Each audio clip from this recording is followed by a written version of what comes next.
Hello everybody, we are back with the FastPoint League. I hope you haven't waited for too long, but of course we usually give you 25 minutes to grab your snacks and water and everything to be right here when the playoffs are about to begin. I will be your host, Greedy, for today, and alongside me to make this event as formal as possible, we got the man who has the name also in his name, Max Formal. How are you doing today? You know what? I'm ready for a long night. Let's put it that way. I just had some coffee in it. It is, 3 minutes till midnight, which is the perfect time to start some Trackmania. And I'm keen to watch how this one all plays out. We watched the Swiss a week ago. It was chaotic. It was a little bit random. We never really knew who was going to win each match. But now that we have our top 8, now that things are serious, I imagine there should be less mistakes, right? Surely. Well, there should be less mistakes, of course. That is something that we will be looking out for. But of course, there's a lot of things, to talk about. There were some interesting results, things that we didn't really think that would happen as well. And, there was wild stuff that happened. And we saw some drama. We saw everything that, your classic Trackmania competition needs. And hopefully we'll see more of that today as well. And hopefully... what I am guaranteeing on, I have it on my bingo card, that maybe, just maybe, Caution won't be map number 5 today. Maybe we'll get a different map pick order to this time around. I'm still just remembering that last match we watched last time and how much, I believe it was Jungle Gap, and yeah, they might not be in it, but how much they absolutely hated that map. So, and I feel like that sentiment might be shared a little bit. People just aren't too thrilled, perhaps, with how it plays out at the end. However, we'll see how it comes out. I mean, there's a lot of different fun maps, a lot of chaotic maps. I think it was Perfection we saw had, some dramatic endings, to put it mildly. And I mean, nailing that finish, it's always going to be a challenge. So we'll see. We'll see what happens when we get to it. Yeah, I'm having slow little flashbacks to that map, and hopefully it doesn't happen to them.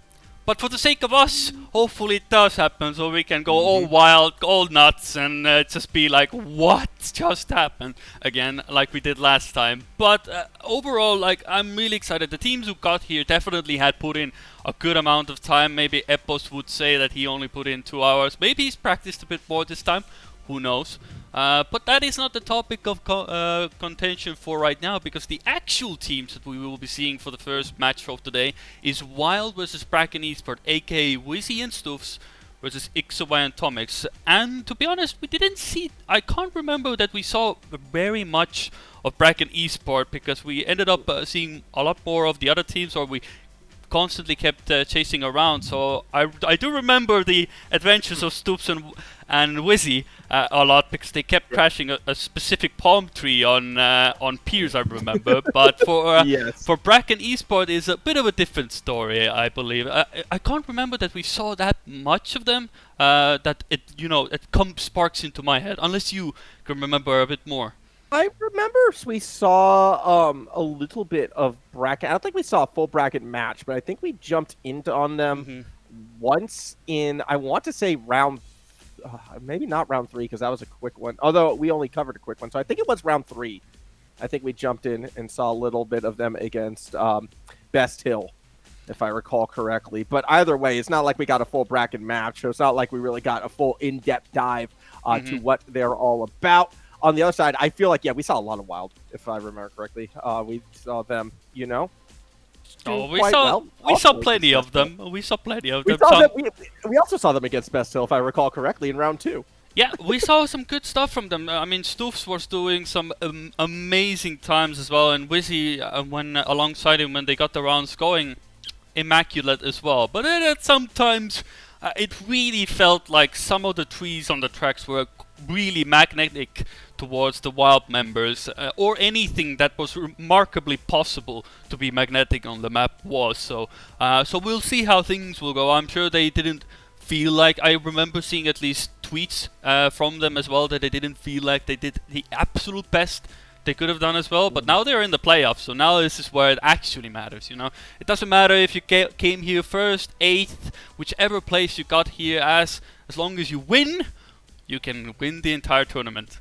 And that's the statement for today. That is true.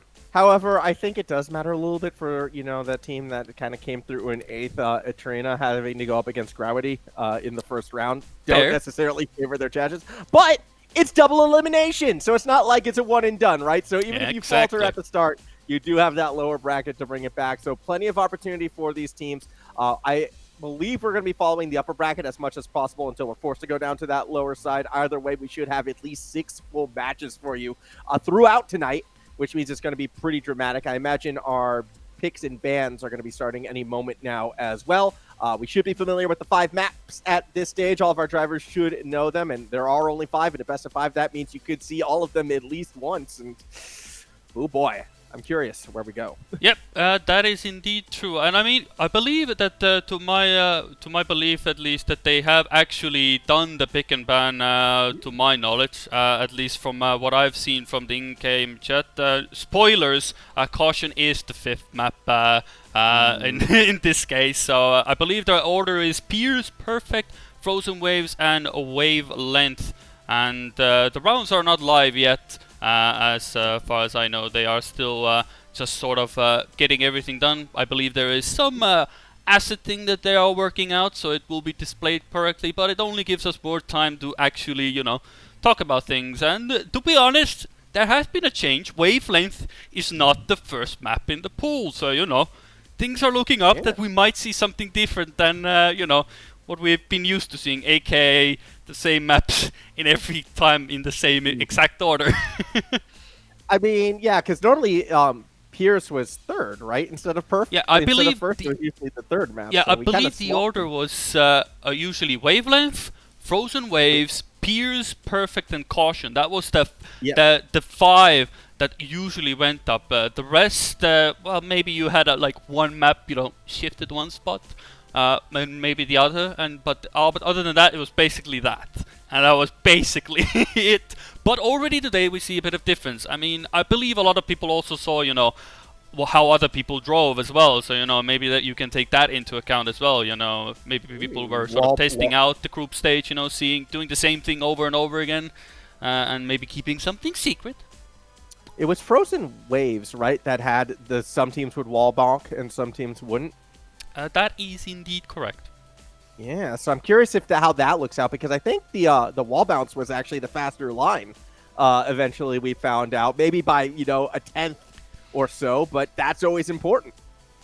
Yeah, that's always what makes the difference. These little things when you play in competitions. When you find these little things, they start to make a difference, and especially when I've played them as well. Like when I played some of the tournaments, I have my own strategies, I drive my own way, but when you start to notice a pattern that for some reason your opponent is always a 10th or so ahead of you, and then you start to question, like, maybe they're doing just something slightly different, and then little things come to mind. You see like a pattern constantly, you point to behind on this specific corner or checkpoint, and then you start to look through the replays, you're like, wait a minute, that's not what I'm doing there, and then you all of a sudden light bulbs goes up in the air, and all of a sudden you're 0.2 faster. Thumbs up for you. Yeah, everybody who uses Ghosts to discover, shortcuts in campaign maps, particularly this campaign map. I went the longest time, by the way, not knowing about those shortcuts because I didn't use the Ghost. I forget which one it is. I think it's like 13 or 14. Oh, that's what happens. That's what happens when you study your opponents. Yeah. See, I never even looked, but that's why it's important to study your opponents. That's why it's important to do your research, because otherwise you'll just go through life missing out on the shortcuts that can get you ahead. Again, hopefully we will be starting this one shortly, just waiting for the go from our tournament admins, and we will be off and running. Hey, if anything, let's do some predictions. Yeah, predictions. Well, I looked at the predictions from the chat, and it is majority going towards Wild, which is expected, given of course you have Stuffs and Wizzy and everything, and if I had to pick one, to be honest, I would also pick Wild in this case, especially since the pace for Stuffs and Wizzy are just there and existing as well, and XY and Domix, I'm sure they can give a fight, but they have to bring in a lot more to really beat Wild in this case, and I believe that if everything is correct, and I see it at least from the time being that everything is correct, so we can actually, for once, jump into the game, because we've been enjoying our beautiful faces for the longest times. Now you get to enjoy the beautiful skins of the players as well. So we'll have to wait and see how things go. So first round should be also yours. I'm just going to quickly slide in my prediction real quick. I'm going to go the other way. I'm going to go Bracken, just because, for no other reason. I want to see a team that wasn't invited go the distance in this right now. I want to see the invited teams struggle a little bit, sweat a little bit. Wild, of course, being one of the 4 teams that were invited to this event, as opposed to the other 12, which had to go through the open qualifier. Of the 4 invited teams, 3 did make it. Unfortunately, we did have to say goodbye to Antic and Owned. Sorry, 2. Only 2 made it. Owned also dropped out in round 4. That's right. So Antic was out in round 3. Owned was out in round 4. Molotov and Wild, they're still in it. I want to see them go through the lower bracket if they're going to go the distance. That will be their open qualifier in my eyes. Well, we'll have to wait and see if you're gonna if their life is gonna be easy, you know, maybe invitation buff or something like that, as Ixaway does have a bit of a touch. So Tomix has to have an amazing end, and he has a lot of speed. He's gonna generate a lot of speed. I don't know if he's able to really catch up at this point, because that gap is pretty big, and it seems that Wild are here to go absolutely wild to start off. Ace to begin. 3-0 on the board on their own map pick, and I mean, the world record still is in Stuff's hands, and it seems to be for a good reason. I mean, I'm pretty sure Bracken Esports is basically in a situation, you know, as long as we take our map picks, we should be fine, and we will just gamble like everybody does on caution, as always. I mean, that has to be a game plan, and I think that's something you're going to be looking for, especially on maps, you know, where you might not be as strong. I kind of expect Bracken to maybe play a little bit more conservatively, try and bank on mistakes to steal points every now and then, and maybe get a little bit of early pressure onto Wild. But if that first round was any indication, Wild's feeling pretty comfortable at this stage. Wizzy in particular, already like a car length and a half out in front through these first checkpoints. That equates to, you know, nearly a 10th and a bit. It's still very, very tight. No egregious unforced errors just yet, actually. I'm surprised on the composure from everybody compared to what we saw at the early stages last week. Yeah, of course, this is the first match of the day, but I'm sure everybody has been warming up in the background as well. But it is interesting to see at the moment that Stuffs and Wizzy, I mean, their own map pick is gonna be absolutely wild as well. And I mean, Tomix drives a PB, but you know, you're still almost 0.2 slower than Stuffs and Wizzy, and that kind of puts into perspective of what Tomix and Ixaway have to do at this point. You know, I feel like if anything, this match is sort of, you know, to gauge where you are at the moment, you know, to begin with. So even if it, you know, they have double elimination to always fall back on. But, you know, ideally you would like to beat them, of course. And everybody wants to win. Unless there's just a weird tournament, then, you know, losing is the way to win, which it isn't. For the golf rules. I mean, you know, as far as I know, we don't have any tournament so far that has golf rules, as Wizzy at least is making sure that he's a second behind. Maybe he heard us going for a bit of golfing. He bonked early. Yep, that is true.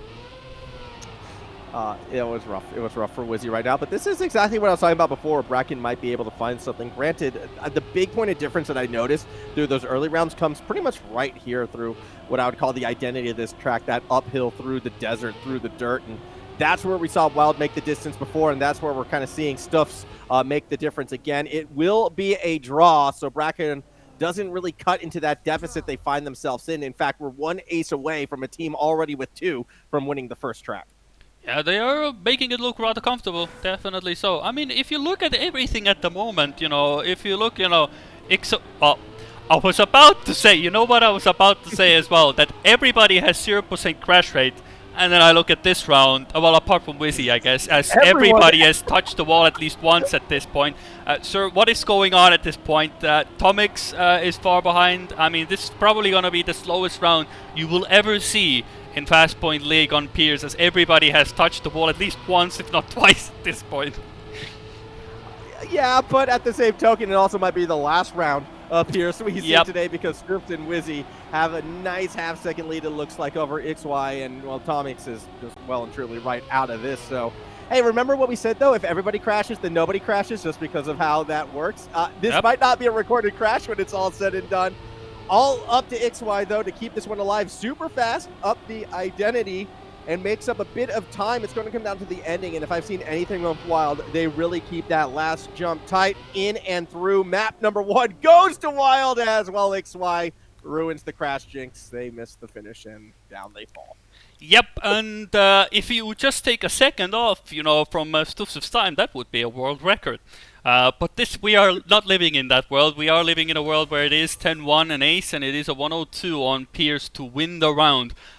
If it was any other time, I'm sure any other team would be like, we can do that. That's an easy thing to beat, you know. But we will, you know, we don't have to worry about that. But we will have to enjoy the fact that I believe, at least, if my memory serves me right, we will be moving on to the map Perfect. Not Yes. Frozen Waves just quite yet. It was Piers Perfect, Yep. as I remembered, because my brain was like, ooh, picture perfect. But we'll see how it plays out when we get into this one. Now, this is a pretty must-win situation, I would say, for Bracken, just considering how that first map went, and remembering that third map as well is going to be the Wild selection, which you would expect them to take. So if we are going to catch an upset, this is typically where it would begin. 30 seconds of warm, actually only 20 seconds of warm before we get into this one. Perfect, though, I would argue is, would you say Perfect or Frozen Waves is the most difficult map? Because I kind of feel like it's Perfect. I mean, the thing with Perfect is the fact that it's just that you have to nail everything, and you know you need to push. But the problem is that as soon as you push just a little bit too much, you will clip the hole like Stufs right there, and you are already giving a major advantage as Tomix hits the corner right there, and it is a 1v1. So, you know, not all lost, but the start mistake will cost you immense amount of time. So it's basically now for Wizzy to do exactly what he has been doing on this map on several occasions, which is helping Stufs out. Because I remember it was, I don't know if it was Stuf specifically, but I remember somebody did 3 times in a row the start mistake. So hopefully Stufs is not going to be the one to do so. But if Wizzy's going to have a comfortable round, I mean, a draw will very much suffice. But that ending is still yet to come. Yeah, I mean, the ending on this one is always kind of a little bit of a coin flip right there, that kind of blind launch. Got to hope for the best. XY actually making a bit of speed, really pushing it on the dirt. It's not going to be enough for the overtake. Both of our front 2 drivers do stick the ending, as does Tomix. So we will be getting a draw to start off Perfect this time around. Stuf's not messing around, goes for the safe finish. Fair enough. Doesn't matter too much. We're looking at a 1-1 scoreline.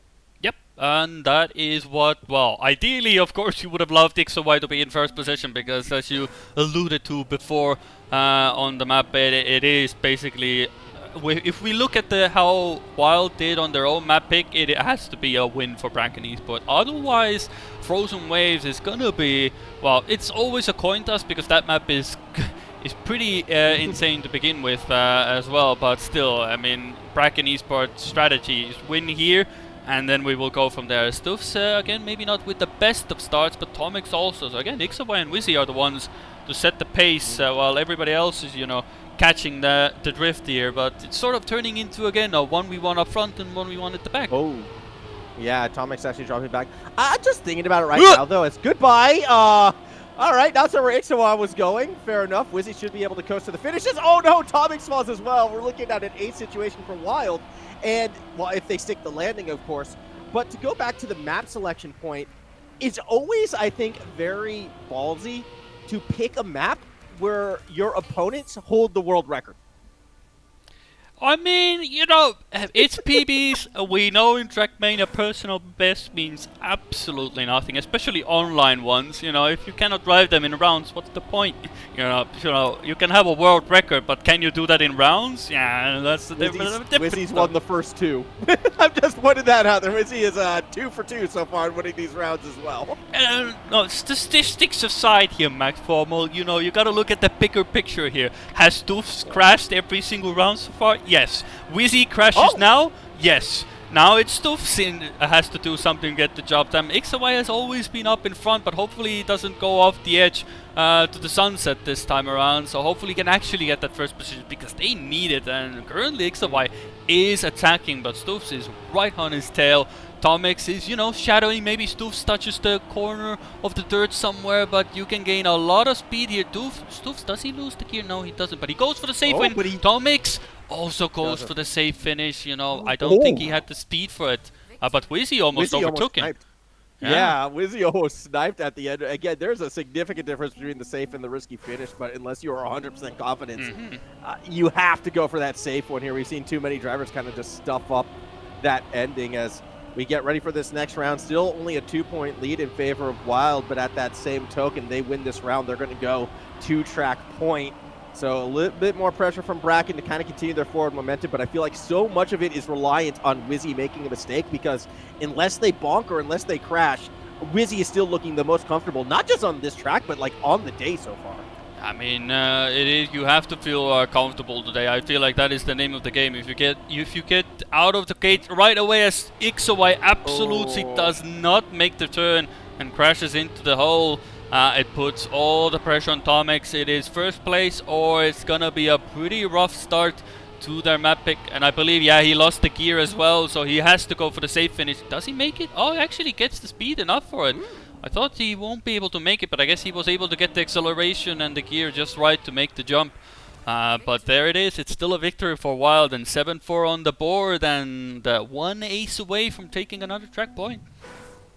Yeah, one ace, and I mean, we've already seen him take one already, so it feels like it's well within the realm of possibility, unless Stoofs messes up the start. So probably not going to be seeing an ace this time around. If anything, it's going to be up to Wizzy to try and stop an ace in the opposite direction, currently in the middle of two Bracket Esports members. But with that more inside line, they have the speed, they keep it, and they make a nice overtake. This is actually looking like a pretty massive time right now from Wizzy, because they're just pulling further and further ahead.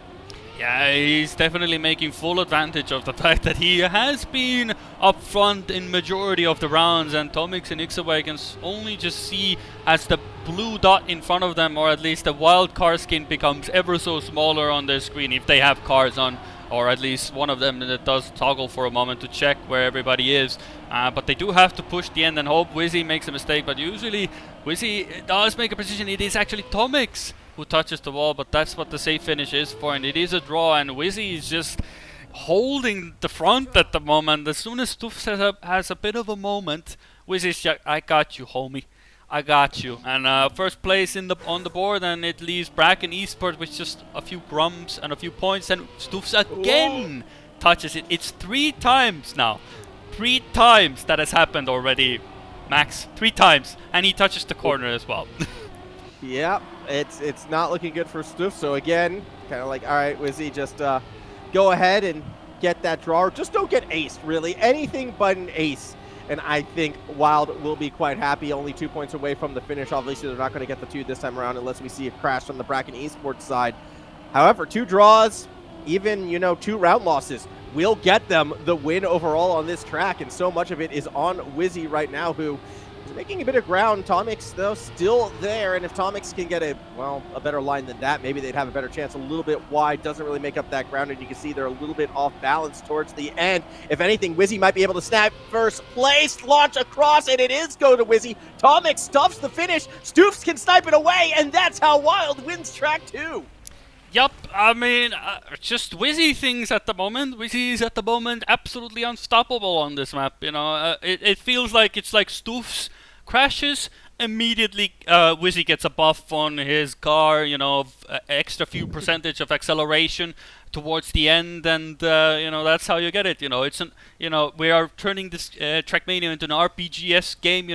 Basically Wizzy's buff at the moment is if teammate crashes within the first 5 seconds of the round, he gets extra 5% towards the end of the map, and that's exactly what has been happening, and he's kept it up front.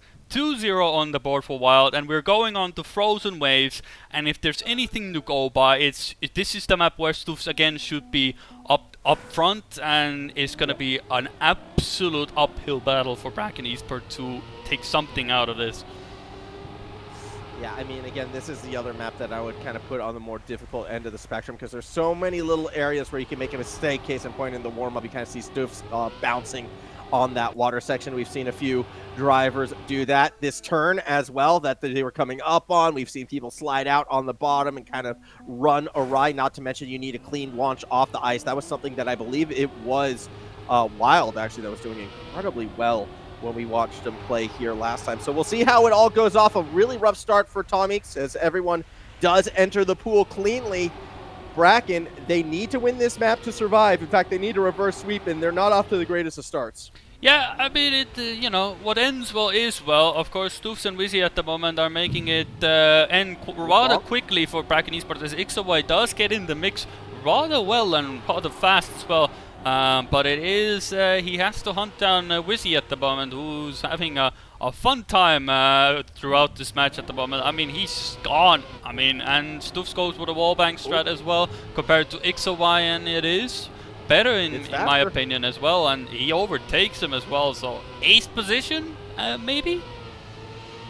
Yeah, this is a really good ace position right now. That said, we have seen people maybe stuff this transition. Case in point, Wizzy isn't able to nail the landing, so we are only going to see a round win for the Wild side, as Tomix is still, you know, I don't know what happened to Tomix. I stopped watching. I was just, the time just kept getting worse and worse. I don't even know if they finished. No, they don't. No, he's having a grand old time working his way around the track with the reactor at the moment. But you know, he's last anyway, so it doesn't maybe really change the outcome of the round to begin with. But you know, you would like to, you know, the first round of the map, you know, you would like to drive through it, you know, just to get sort of the muscle memory back into your brain. I'm sure they've driven these maps several times already, but sometimes it helps, as Stoofs and Tomix both have a bit of a fumble, and Stoofs is able to recover a lot better, so overtakes Tomix. So it is XOY who has to get first position, but it is proving to be a tough nut to crack. Yeah, again, that turn, a part where Bracken's losing a bit of time, and as we saw before, Wizzy is going to opt for the wallbang coming up, and that's something that XOI won't, so I imagine Wizzy's only going to pull further and further ahead. Everyone is so spread out at this stage right now. If everyone just kind of finishes clean, we should be seeing our 1, 2, 3, 4. Granted, a clean finish isn't always a guaranteed, so as we get closer and closer to the back half of this map, who is it who makes the mistake? I'm calling it right now. Someone's going to stuff it up. Nah, they are all going to get it clean. You're just trying to be the menace at the moment today. No, that's usually me. But everybody's going to have a grand old time. See, no gaps really changed or anything. Everybody finished fine, you know. It's all good in the hood, you know. Everybody's having a grand old time on this map. Bracken Esports maybe less so, because they are 2-0 down and at the moment 4-2 down as well. But, you know, one round can make the difference, and sometimes that one round is what you actually need to get things going as well, you know. And of course, we have to keep in mind, this is the first match of the day, you know. Maybe, you know, sometimes it can happen, you're just not hot out the gate, as XOY is very hot into the wall there. As Wizzy also has a bit of a fumble, but not as much. He just has fallen a bit behind, so it is Tomix chasing Stoofs at the moment. So at the moment, Tomix does hit the wall as well, so Wizzy has also fumbled a bit as well. So it is one of those rounds at the moment, and Stoofs is respawned. Drove off. Just drove off. What is happening at the moment, man? I can't keep up with this. I don't know, but somehow Tomix, who was the first one to make a mistake, I think, is the one furthest ahead. Wizzy also wasn't the cleanest wallbang, actually. They're losing speed on that one, so Ixamal's still far enough back, though I doubt we're going to see a catch-up. All you have to do is finish clean, Tomix. You've got a nice 2-second gap. It was 3 seconds before, but it's 2 seconds now. Just get yourself across the finish. No flubs, no mistakes. There you go. I mean, that was the most conservative finish I had seen, and still it was close. Oh my God. Also having some problems, is going to get sniped by Stuffs at the ending. And there you go. One of the worst rounds I've ever seen. 107. You know, ladies and gentlemen, note that down. Blistering times in this match at the moment. I don't think you captured it, but I captured the moment where it went wrong on XOI. I just clicked like a second or two just on him as well, and I noticed he crashed the engine off right before that. Had to stand still, respawn, get the reactor. Stoofs just zooms past him. Yeah, that was, you know what, it's rounds like that, times like that, that make me feel like, you know, maybe I can get out there and do it, and then, you know, I can't. But it's good. It's inspiring for the rest of us, right? That we can compete. You know, it puts, you know, Stoofs, you know, again into the pole, and it's ace position for Bracken Esports. But, you know, it puts, you know, a human element to these players, you know, basically, you know. It makes us look like, hey, if they crashed everything, then, you know, maybe I'm good at this game as well. I mean, Tomix goes for the wallbang. I'm gonna be honest, that was probably the worst wallbang we've seen so far. That's a 1 out of 10 by me. Wizzy overtook you. L plus ratio as well. Come on, guys. But it should be a victory for Bracken Esports if everything's gonna go right. Yes, it is. So it mitigates the damage. They're only 1 point apart from each other. Frozen Waves delivering like it always does. I'm sorry, but that was absolutely the wall. That was like, everyone else is doing the wall bang here. I don't know exactly where it is. Oh crap, I missed it. It was the car on the highway that missed their turnoff that like veers across 2 lanes. That's what that wall bang was. That was like, it was so late and so forced. My goodness. Look, oh, that's unfortunate for XY as well, flubbing the entry into the pool. Yeah, we're struggling a little bit. Everyone's a little bit in struggle street, but the fun thing when everyone's in struggle street, it means, everyone has a chance to take. Oh my gosh, Tomix as well! Everybody's having a good grand old time on this map. Wizzy is practicing his ice slides for the next match. Don't worry about it. Atomics and XOY are gonna go for their draw here. Stoofs, probably his teammate is saying, dude, you got 4 seconds. Just do whatever you want. XOY Atomics are like, how are we second and third still? And Wizzy is just, I guess, practicing for the time being. I don't think it's gonna be still a blistering time by Stoofs. He seems to be still going for risky lines. Hopefully he doesn't fall off the edge here. He doesn't. 103.6. Not the fastest time we've seen throughout years, or at least the group stage, and in playoffs at least for the time being as well. But it is a draw. It puts 7-6 on the board. It puts Wild in a match point situation. They just really want to milk their screen time at this point, I feel like, because, they had a short match at the moment, and they're like, you know what, maybe we can just take a bit more screen time just before we go on to the next match.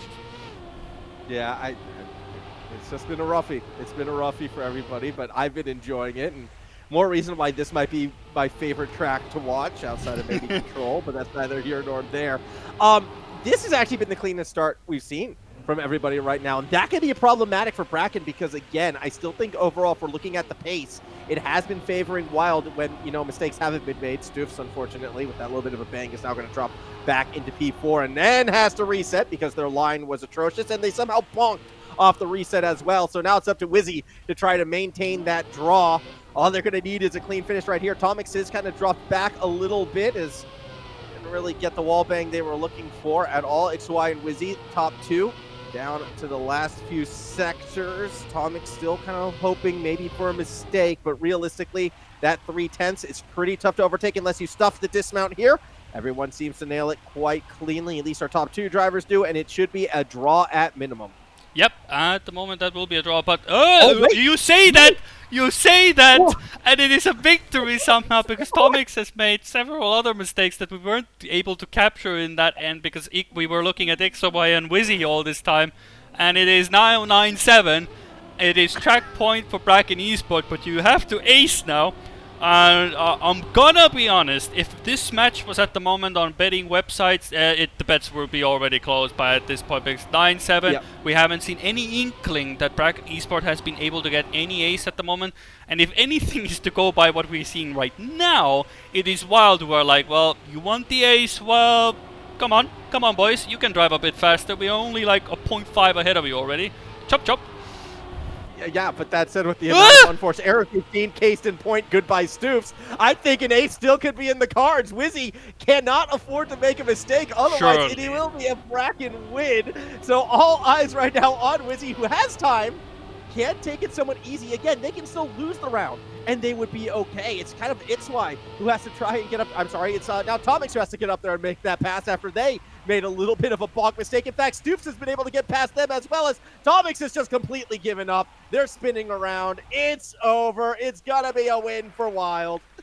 Yep, yeah, it's a bit of a wild match to start us off for the day. I mean, I feel like Bracken Esports sort of came into the match, they sort of felt like they were already the underdog a bit, and they knew, like, yeah, this is gonna be a bit of a tough one to start us off for the day, and I feel like that has been the sentiment for them as well. Wild take it 3-0, I mean, I would say in a convincing manner, but I don't think the match quite reflects a convincing win at that point. That was a bit let's just say round 1 shakiness. Let's put it to that. It's the first match of the day.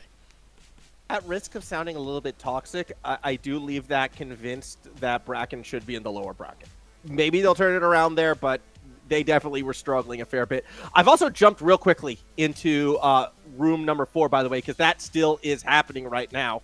And I don't know if you're going to be fast enough to get into it, but Molotov is about to be on match point, potentially, to qualify for that last winner of bracket spot. Well, let's see if we can switch to that in just a moment as well. We have the game on our screens as well. It is a draw.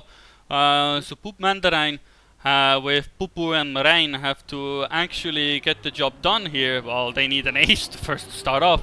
But hey, we saw Molotov, Husoi Ignite do an exceptional job in the group stage, and it seems that is only about to carry on further here as well. So I'm excited how they will do in the tournament. And I mean, still, anything can happen. We are on peers as well, so everything's possible.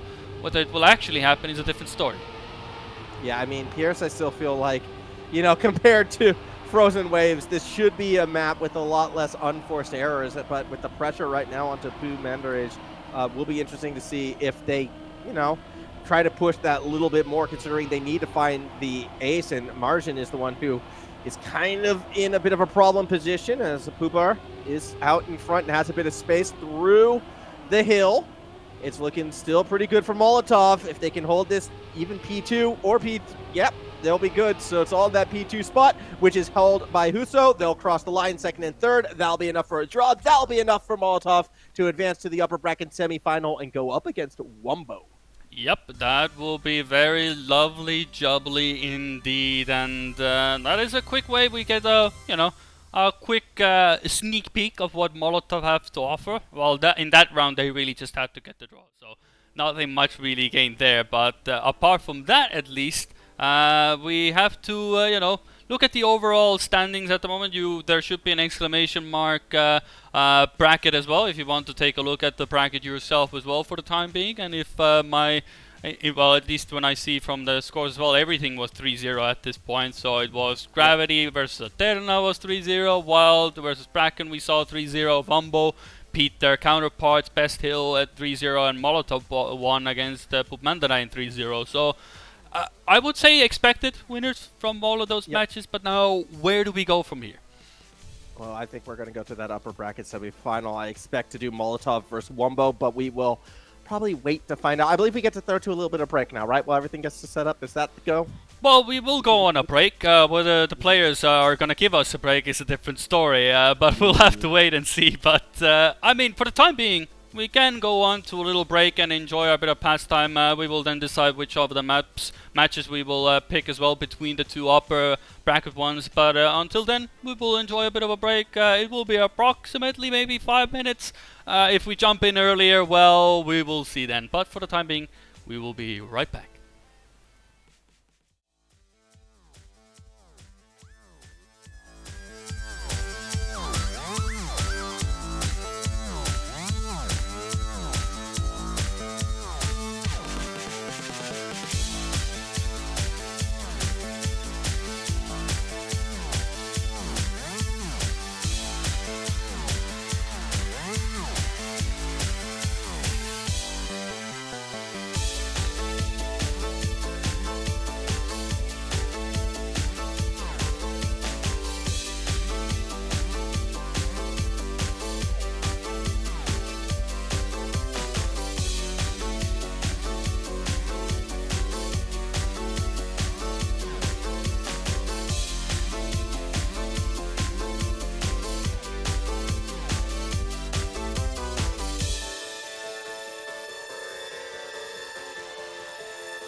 Hello once more. We are back on your screens with a quick intermission of 5 minutes. Hopefully you were able to take a quick break and maybe collect yourselves after what we collectively witnessed in the previous match that we just watched.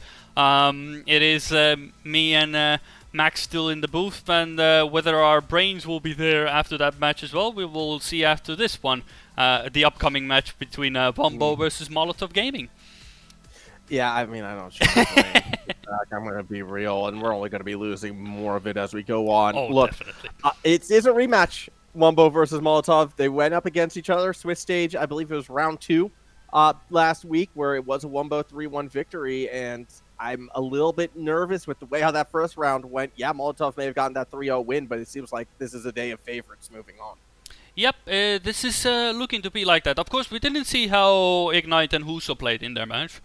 What we saw basically was they managed to secure a point when they needed to secure a point, basically. So, so that is our information for today. So hopefully Molotov can, look at their previous match and be like, okay, so this is what went right, this is what went wrong. We have practiced this, we've done this now. We should be able to do better than we did last time. I'm sure they said that against Foot Esports as well when they went up against Chemko and Birdie as well, but then they got smacked every time. But we don't talk about that. That's that's the past. We're here in the present. This is the FastPoint League, and I'm pretty sure Huso and Ignite are more than eager to get the flame of burning, get the Molotov cocktails ready to get an exciting fire match on our hands. Yeah, exactly. You want to light. You don't want to drink the Molotov. You want to burn it down with the Molotov, and that's what I'm hoping they're intending to do right now. I mean, Piwu is already come and gone, right? So we don't need to worry about that anymore. The thing is, their opponents. Wombo is so good. That's what has to be concerned, because I feel like Wombo, we were talking about it last week, I mean, they're one of the favorites to take this entire event, no? I mean, I put them in the grand final, so either I'm talking absolute rubbish, or and I have no idea what I'm talking about, or I have a reason to believe that Epos will do Epos things, that's what they got the man for, and that's why he's been winning a lot of things, being absolutely dominant at the moment in a lot of competitions, or at least very high up there, and being an absolute nuisance for everybody. And he seems to be doing that even with as little practice as possible. I don't know if he practiced a lot for this playoffs now, because we saw like a previous Twitch chatting from him as well, that he said that he only practiced like 2 hours for the group stage. I never believe him. No, that is not. I never believe players when they say it's like, oh yeah, I never practice at all. No, that is cope. They practice all the time, and I refuse to hear otherwise. Yeah, unfortunately, in Trackmania, given the disparity of skill between us mere mortals and these people, when they say they've driven a track 2 hours, I actually genuinely believe it, because I have a live example as well, where we had a map for the Baltic competition. Everybody had driven times. I had put in the time for a world record on one of the maps, and then I realized apparently Epos had given it like an hour or 2, and then he beat my time. So I'm gonna believe that he might actually be true in talking when he says he's only done 2 hours. We are mere mortals. People who drive these competitions are absolutely insane, and the skill level is beyond our belief sometimes. What they can do consistently it's admirable. I have always respect for that, and there's nothing never I can take that away from them. So again, this might be copium, the headcanon right here. But even when we don't see them practicing, here, man. they're practicing. So I don't know. But yeah, I believe we are going through the picks and bans right now. You should have them visible. I can't see them personally, but I at the moment, at least, I believe that when I look at the in-game chat as well, it is Wavelength first pick. What a surprise! Frozen Waves is second, and I'm gonna say something that you haven't heard in a long while. Caution is the third map. So we will see Caution today. That is a guarantee that it will be played, and it is picked by Wombo. So Caution, throw everything out the board. This is the day of different things. Just ignore that Wavelength and Frozen Waves was picked. That is the usual standard they've gone by. Yeah. But we do have Caution, Pierce, and then Perfect to end off, hopefully, a perfect match. on top of that as well. I like it because I think Perfect is a little bit more random. Actually, Frozen Waves, I feel like, is almost the most random. But I don't know. I feel like Caution doesn't get enough love. And if everyone hates it and you're coming in here thinking you're the best team, why not make your opponents uncomfortable? Why not run your opponents through the map that they don't like? So I appreciate Caution being picked either first or third. I like this decision from Wumbo as we get ready to start warming up on this one. It's going to be exciting to see how it plays out, but let's go. I'm keen for map 3 already, even though we're 2 maps away. I mean, we're seeing unforeseen things. Caution being the third map. We've always said, you could name all kinds of iconic duos or couples in life. Romeo and Juliet. Your boots and your socks. Your right hand, left hand. But Caution being map 5 has always been the case. But now it's the third map, and for the time being, at least, we will follow the script, which is wavelength first, and we follow the fact that Huso already hits the first pillar imaginable on the map. Yeah, that's a little bit awkward for Huso right there. That said, they don't lose too much time, so if Wumbo are to make an early mistake, it will be quite easy, I would imagine, for Huso to catch back up. Of course, wavelength as a map, it is, well, named because everything it feels like is on a curve. You're never really just sitting stationary, all about transitions, all about maintaining that high speed, and well, any early mistakes can sometimes come back to bite you. At the moment, though, things looking good for that Wumbo side. It's actually Emilio who has the lead. Apos right behind, though. Ignite going to try and stop the ace as we come to the end. This risky finish, we saw it take out a fair few teams, actually, during the Swiss stage. If you don't hit it perfectly, you are going to miss out and have to take the safe finish underneath. But don't tell Wumbo that. They're through 1-2. Yeah, I mean, I remember last time at least that when Wumbo played this map, that was literally what they were driving. 0.2s and 0.3s. Well, in this case, it was a 0.4 by Epos, but that is basically what they were constantly driving.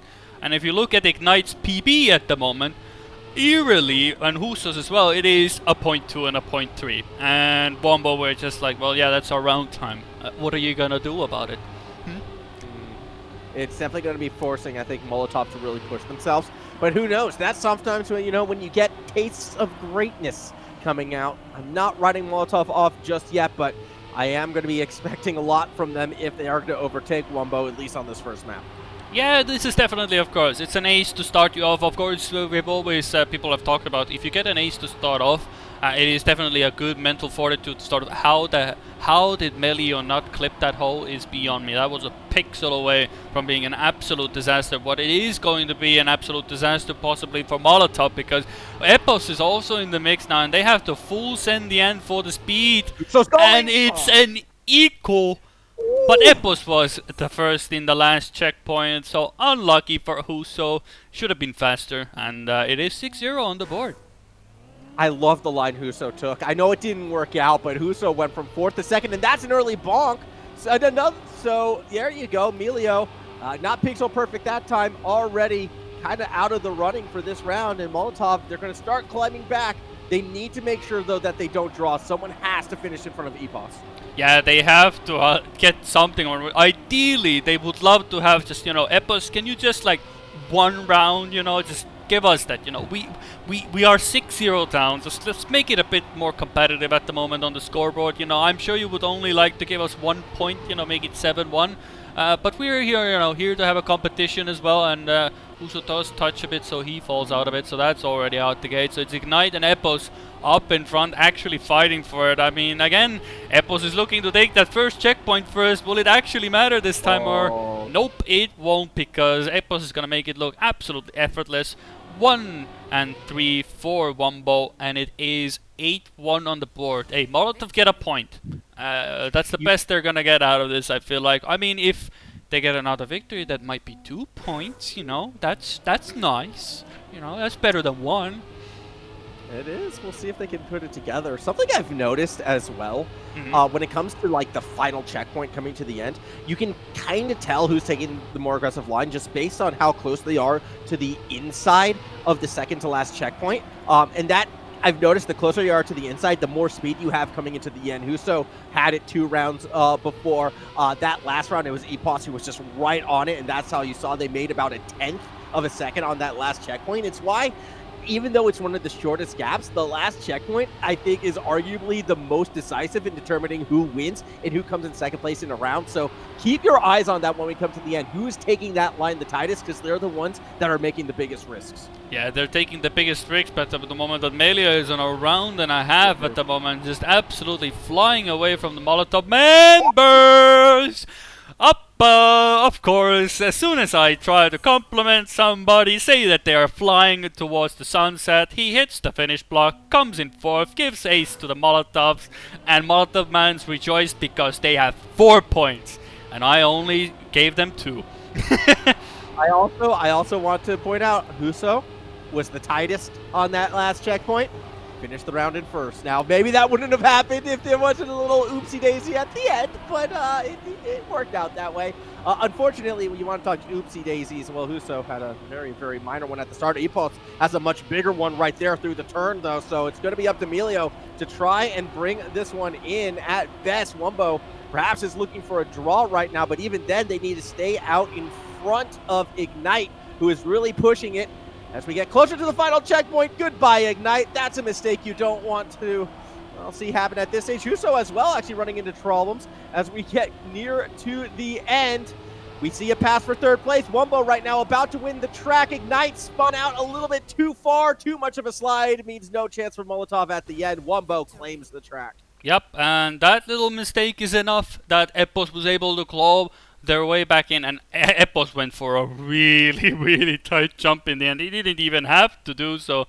But yeah, that was that little clip in the hole was just enough to give Epos the time to crawl their way back in.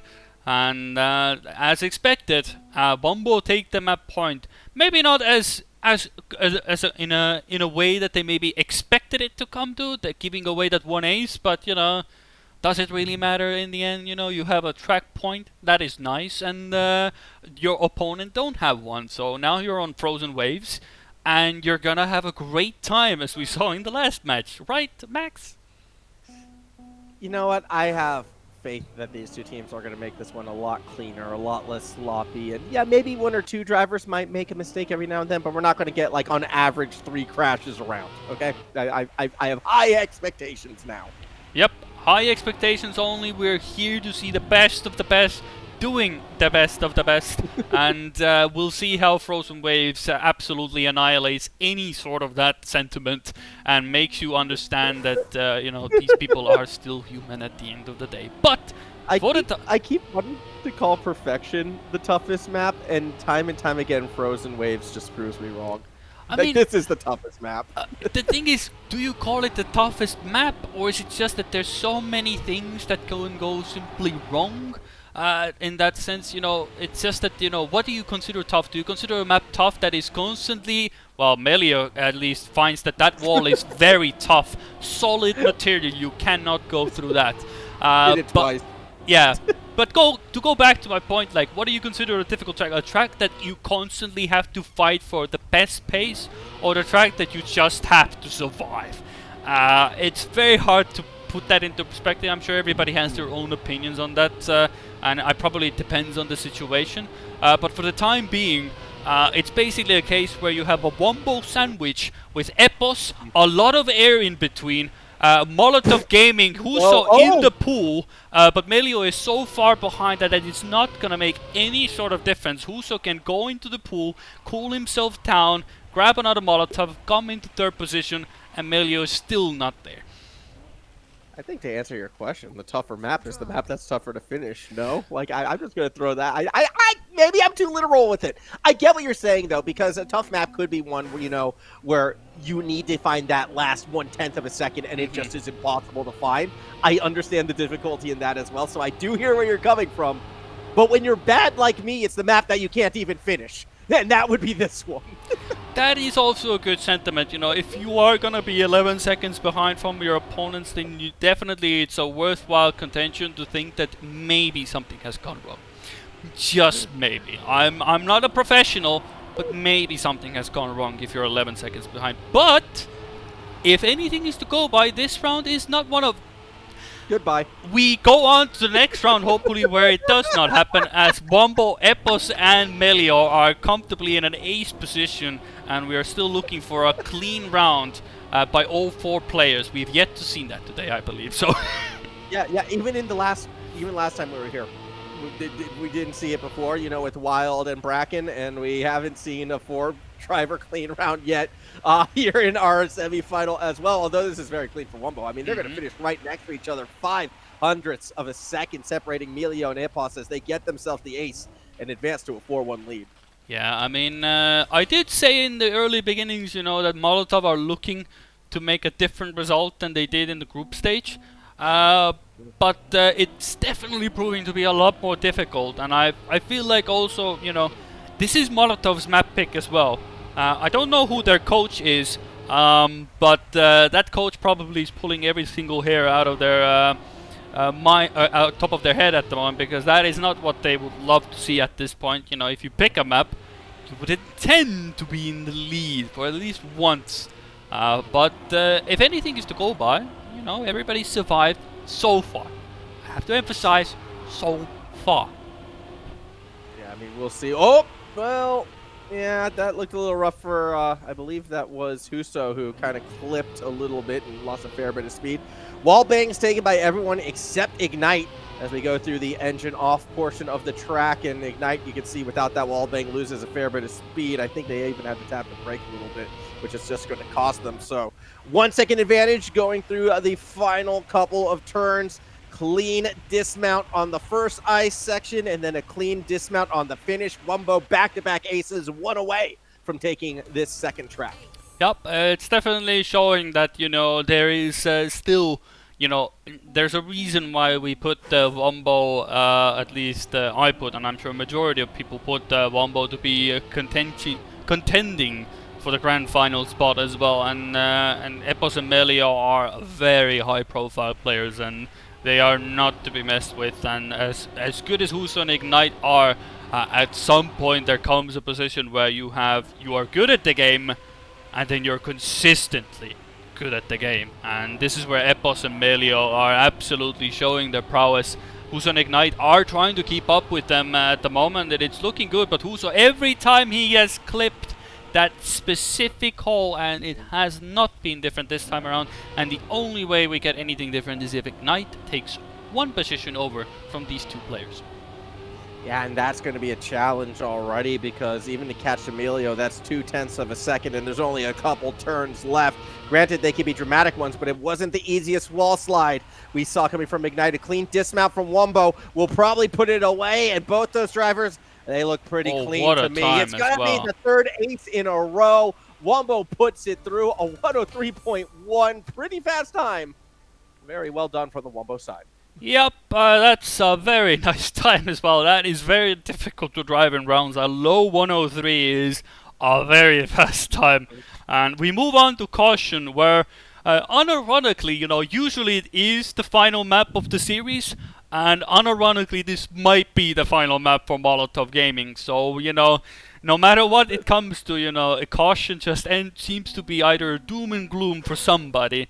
Hopefully for Huso and Ignite, they get something going here, because Caution is, honestly, it is not a map that many teams have actually played now that we think about it. You know, how many series have we seen actually go to map number 5? Well, in group stage it did happen a bit more often, but most teams, at least on the top end, never got to map number 5. Yeah, and this is, you know, another one of those maps where, like, it might seem simple to finish, but it can be very unforgiving if you make a mistake, particularly at that NASCAR portion at the end of the track. I feel that's where we've seen a lot of the biggest risks, a lot of the most exciting overtakes, and, well, a lot of the biggest heartbreaks during the Swiss stage as well. Speaking of heartbreak, Epos, a little heartbroken after the start of that one. A small bonk at the start, and they're already nearly a second back.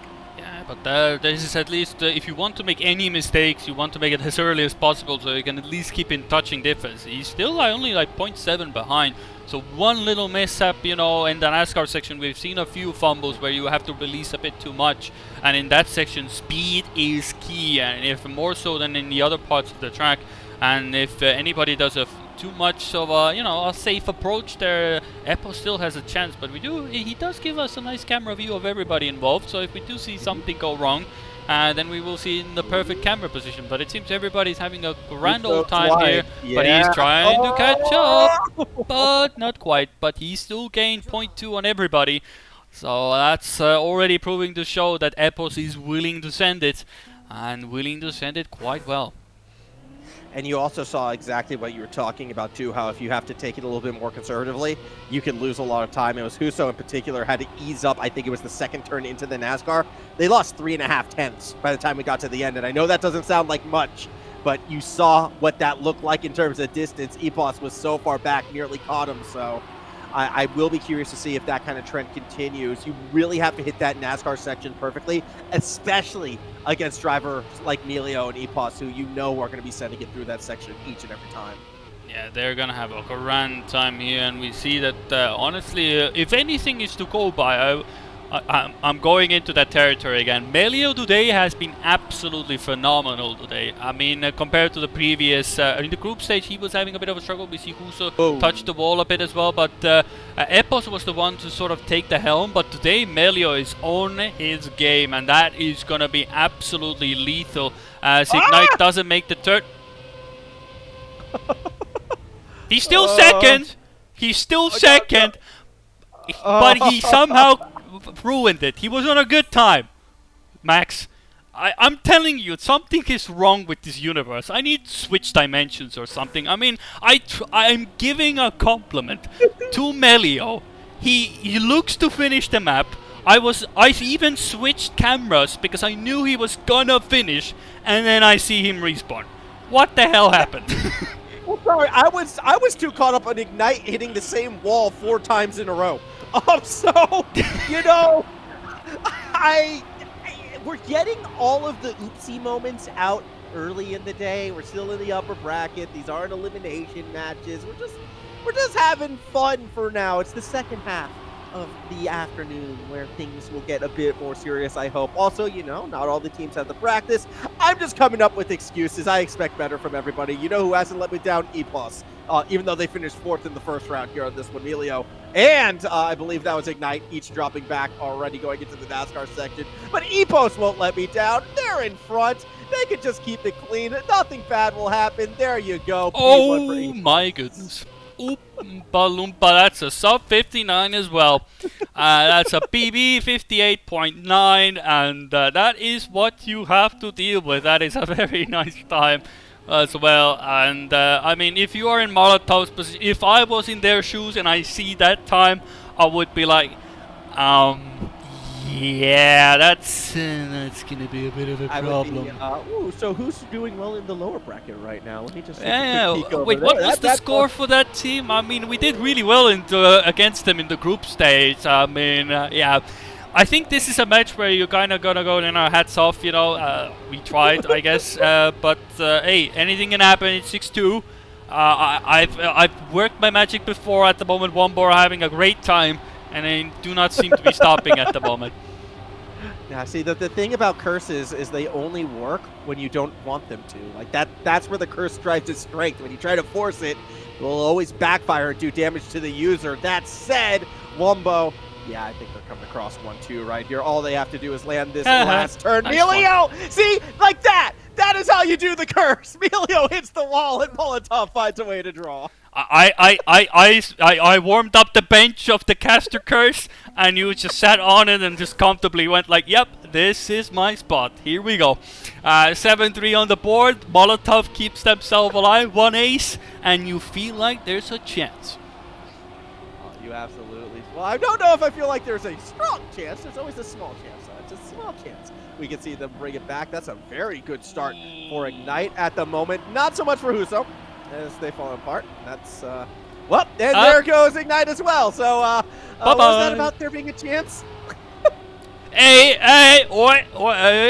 it's not over until you cross the finish line. That's my sentiment. I've always lived by it. We've seen crazy stuff happen before. You saw Melio was on a wilder of a time, and then he somehow needed to respawn towards the finish line. And that is not a short respawn, I add you as well. So if Huso, keeps it in it, and we'll keep an eye on it, surely they cannot screw this up. You have to at least somewhat, there you go. At least at this level, I feel like you are supposed to at least check, or one of you should check the splits and see that your opponents are 5 seconds behind, and you could literally release your way to victory. And they exactly have done that as well. 10-3 on the board, match point as well. And now, well, as we switch to our point of view for the time being, as we get to see if there's probably some other matches on the way. That was a quick one as well. Room 1. Yep, Room probably one. the first one. Yeah, they're 1-1 when I last checked, so I think that's where we want to go. More Wild. I saw someone in the Twitch chat asking about Wild before, if there's a second stream following them. Well, now the first stream is going to be jumping right in, as it looks like, they just finished the third map. So I don't know who won that. That will be updated shortly. Awkward timing right there, but here we go. Gravity up 2-1 against Wild. Hey, there's a series going. Hey, if anything, this has been a very smart planning by us. We picked a match that was going to end early, so we get to see both upper bracket matches. Absolutely big brain right here. And we are absolutely intelligent. Everything has been scripted anyway, and we so get we knew more this frozen already. waves. Oh, wow. Stoof's going for the wicked flips here as well in the warm-up. Kind of cool. Yeah, we get more of the most chaotic map, which is, I'm sure everyone loves Frozen Waves. I'm sure this is everyone's favorite map. Thank you, Randomize, for giving us the most entertainment so far on this map selection. But yeah, look, last time we were here with Wild, they may have won that round, but they certainly didn't make it look clean. And I feel like they're going to have to be clean if they're going to want to beat Gravity here. I mean, if the math checks out, Max, I mean, they are one track point down, so they have to win it, or otherwise they're going to go into the lower bracket. That's not where you want to end up at the moment. You want to keep yourself in the upper bracket, keep your day as calm, as collected. Of course, there is a long day still ahead of us, but of course you don't want to be the one to go into lower bracket. More matches, But then again, there is a sentiment to be said that, as Wizzy falls off the edge of the map, just casually, and I was trying to catch a point here. I was looking at Wizzy falls off the edge, and now my point is gone completely. What I was about to say that usually people who come through the lower bracket tend to be more ready. So they're maybe you just want to go into the lower bracket and play more matches, be more ready, and win the grand final. GG and Bob's your uncle.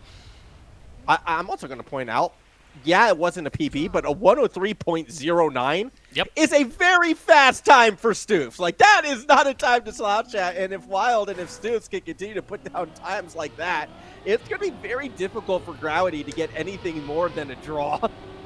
And that was the good saving grace for Wild on this map. It was the fact that when they got the thing going, they really got the times going. And Stoofs, of course, with the world record holder on this map as well, he has the pace in the locker. Whether he can convert it every round, well, that's a different story. But for the time being, it looks a lot more promising compared to the match that we saw first today. As soon as I say that, of course, Stoofs almost falls off the map as well, taking a leaf out of his teammate's book. But for the time being, still stays on the map. So Gravity looking to take advantage of it. They are 1-3 and maybe go into the lead.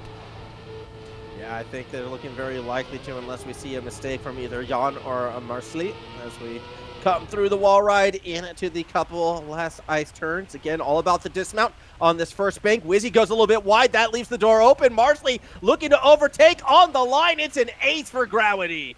Yeah, that is exactly what the doctor ordered, Gravity pulling you in, and Marsley doing the technique to perfection, pulling in Wizzy and getting and overtaking him with ease in the end. Wizzy didn't have the best exit from that final wall ride towards that final ice section, and it allowed all the speed for the Gravity member to overtake him. So now, Wild, if you were, the perfect situation for them would be to ace right back, and I mean, the first signs look rather promising. Yeah, Wizzy goes super deep though. It's going to wallbang on the exit, and that's going to cost them Jan as well. Not really the cleanest way through it, so Marsley now has the lead as Stoofs hits that wall. They weren't even close to making that turn. It looked like Gritty. They just went straight into it. Yeah, I feel like this map, at least for today, has proven to be a lot more of a cookie, you know, a lot more of a big bite to take out of the leaf at the moment. But I mean, Jan and Marsley are having a good time, I guess, so far, at least for when you look at this round. They're, you know, casually going, you know, teammates alongside each other, very casually taking another ace. Maybe not the fastest time in the world, but, you know, hey, ace on the board, 1-7 on the board, and Wild, well, they have to really go wild to actually get something out of this map. Yeah, they're going to have to dig deep, I would have to say. But the thing that has been holding them back, and even when the round that they won here, it's been the consistency on this map in particular, and we just haven't seen that come through. In particular, actually, it's kind of been more Wizzy making mistakes last time, though. It was Stoofs who kind of hit some trouble. Speaking of which, hitting the inside curve right there. Stoofs is already in the back, and now Wizzy is going to need a big effort to move out in front. Big slide. Again, they go so deep, but Jan also stuffs the dismount, so now it stuffs all the way back up into P2 as Wizzy and Jan are well and truly out of the running. Yeah, well, Stoofs is still struggling to make that corner. And so is Wizzy as well, so that checkpoint is absolutely in the mud, and Gravity are given the most easiest ace they probably ever had, and this is Frozen Waves. Yep, this is basically, in a nutshell, unless Gravity have a bit of mercy, Stop the exit. or some kind of that. It doesn't look like it. They're here to just, you know, close it out, put everybody out of their misery, get that job done, get it on the board. And Wizzy and Stoofs, well, Stoofs, well, he's really stuffed that corner up. I mean, he has engine off as well, you know. So park the carb there, spectators. You can sign the autographs there if you want to. It will be section A1. Stoofs will be there to sign a few autographs for you, so if you want to, you can go there as well. But 3-1 on the board, and that is that. I don't know if there's any other matches ongoing at the moment as we go to our point of view again. It does not appear to be the case. Actually, no, there might be. Hold on. Let me check here. Map number 3 might be worth checking out as we head down there. Yeah, it might be 3, yeah. Let's take a look here. May I make a bold prediction real quick, though? Frozen Waves is going to be the 5th pick for everybody in the lower bracket, based on what we've seen. Yep. Oh, no, I just arrived and the match ended for that one as well. So, literally, it was 3-1 for Aterna. So that does mean that Bracken Esports and Pub Mandarin are out of the tournament. So I don't even need to switch to the game there. So I got a live update. Literally, the match was ending and I see the scores update. So we have the scores on the board. Which does mean that Gravity and Wombo will be moving on to the winner bracket final.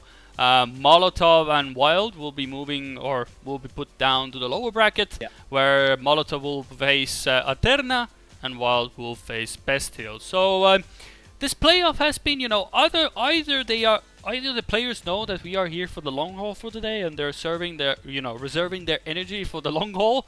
Or, you know, people haven't really gotten into the mood of it. Or just Frozen Waves is being a bit of a nuisance at the moment. I think Frozen Waves is the nuisance, and I don't think we're going to see it, at least in the lower bracket. I think Gravity and Wumbo will probably take Frozen Waves because they've looked comfortable on it, but all those teams in the lower bracket, no. Nop. Put it in the bin for them, which means more control. I mean, let's be honest, we haven't seen much of, like, I think we saw Perfect once. We've seen a few emphasis of Piers, Wavelength, you know, Caution was the one case, you know, we've seen a bit of everything, but, you know, there's definitely been that every single match it has had Frozen Waves, so no ifs and buts. Frozen Waves, take it or leave it, we are gonna go all there and may the best mayhem win, basically. I think we need to leave it for a little bit. I think leaving is probably the safest choice with how it's been looking. I mean, maybe people need to go back to the drawing board. Maybe a Frozen Waves just might be it. But we'll see if Gravity and Wombo will be taking a leaf out of that book, because we will be going on to a short break, and when we will return, we have some other matches that will be on the way, and hopefully we'll see who will be the first player, or well, not first player, first team to be in the grand final. So stick around, we'll be right back.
And welcome back we greet you on our screens as well, and hopefully you've been having a great time so far. If anything, it has been quite an entertaining and probably not exactly quite how we envisioned all of these playoff matches to go. But you know, everything, you know, if as long as it ages like fine wine, anything's possible. But for the time being, it is me, Greedy, and Max to sort of try to put the puzzle pieces together, make a coherent storyline here, and make sure that everybody's engaged, and see how we can make this upper bracket final.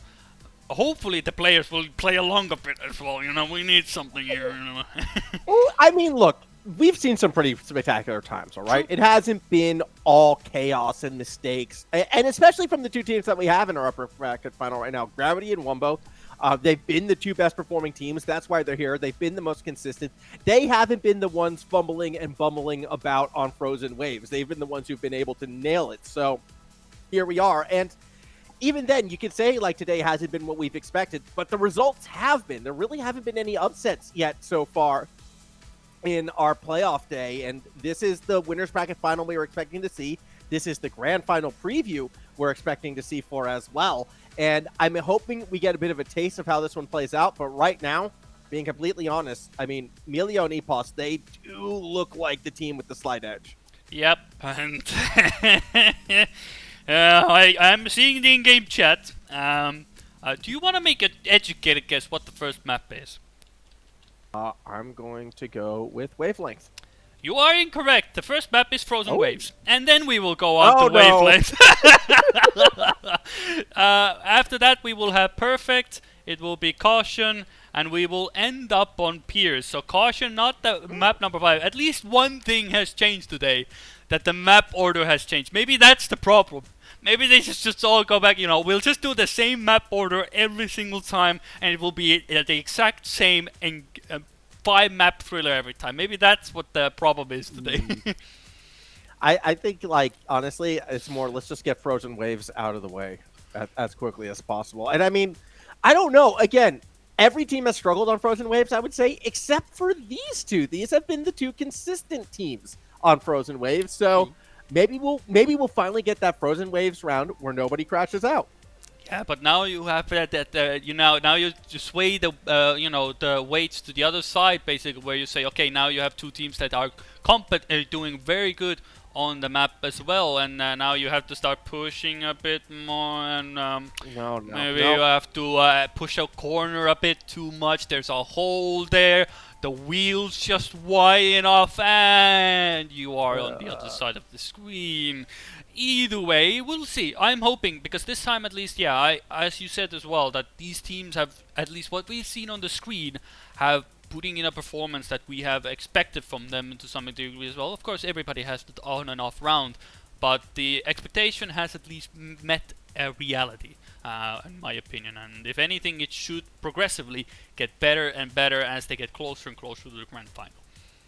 Yeah, I think that's going to be the case as well. So I have high hopes that these two teams are going to push themselves again, though. It's not like that grand final pressure either. It is still only the winner's bracket final. The loser will go to the lower bracket final, where we have no idea who they'll be playing up against. There's still 4 teams in that lower bracket vying for that other spot there. So a lot of time left as we get ready to jump over to Frozen Waves and start getting ready to kick off this upper bracket final. Twitch chat, I'm kind of curious what you're thinking as well. What are the predictions saying? Well, the predictions are saying Wumbo, which honestly I'm not surprised, because people are seeing Epos and Melio, and yep, that's what we are going for. And honestly, I'm gonna be in their boots as well. What I expect to happen is Wumbo go through, Gravity go into the lower bracket, Wild get through there, we're gonna have a rematch again, all hell breaks loose, and at the end of the day we're still gonna have Wumbo and Gravity in the grand final. That's at least what I expect to happen. Now, at least so far it seems that as soon as I start to expect things, or at least try to make things happen, they completely go the other way. So for the time being... I just threw all... Yep. Yeah, I hear you. That's why I just threw all my channel points on Gravity. Yeah, and all of a sudden I also realized something that you put it on Gravity? Yeah. I don't know, man. Yeah, well, again, if you're saying Wumbo, I'm putting it on Gravity. I'm just saying. I'm just saying. I mean, it might just work. That's a different story. Of course, if you're looking at the match, you don't have to be alarmed. Melio is on the right team. He is on the red team. At least from my perspective, it does look like he's on the blue team, but it's all fine. But No, he's either red way, for me. yeah, it's He's red fine. for He's me. in the back end anyway, so if you spectate him, he will give us a perfect bird eye view, and you can see he's on the red team actually. But Epos is leading, and Jan and Marsley are trying to actually fight him. And honestly, if you look at it, it has been a clean Frozen Waves round, and this might come towards the end here. Yeah, but it's this last turn. If you can nail the last turn clean, there you go. All 4 of them did it. We have a clean round. It's going to end in a draw. But the first time with no crashes on Frozen, that's what I'm saying. These are the 2 teams that are going to bring it against each other. Very good round. 600ths of a second separating first and second. And we got our first draw. Yeah, we have wide arrived. The preview of possibly the grand final is underway. Of course, things can still change in the lower bracket, but one thing can change is the fact that Epos is gonna be sliding out in the water because he did not get the grip properly there. So that means that Melio is the one up in front, and Gravity technically in a good position, maybe get some good points. But as I've said before, well, I was about to say something regarding Melio, but clearly forces of the universe clearly heard what I was about to say. He's having an absolute meltdown, and Marsley and Jan are in first and second position, and I cannot even finish a sentence about somebody before they just absolutely crash and burn. Well, finish the sentence about, your prediction at the start. When Critty banks one way in a close match, always bet the other way, and that's why Gravity looking pretty good right now. Final turns, both Jan and Marsley will nail it, and they'll be coming across 1-2 right here. That time, a 103.6, not the fastest, didn't have to be. Emilio and Epos having a round they would soon like to forget. At least they finished right with each other, only 400 separating the 2 Wumbo members, but the ace still stands. Gravity now up by 3. Yeah, and we can see also in chat that clearly some people are taking your financial advice into account and going in all in on Gravity. So you will have to face the consequences of somebody going absolutely bankrupt, but I'm sure you can live with that conscience. In the meantime, hopefully Wombo can get back into the match with an ace, so we will have, a close affair. But, it is still a Gravity pick. I believe so, if my memory is just right. It should be, at least. They should have the higher seed as far as I remember, because but I could be mistaken here. I would have to double check.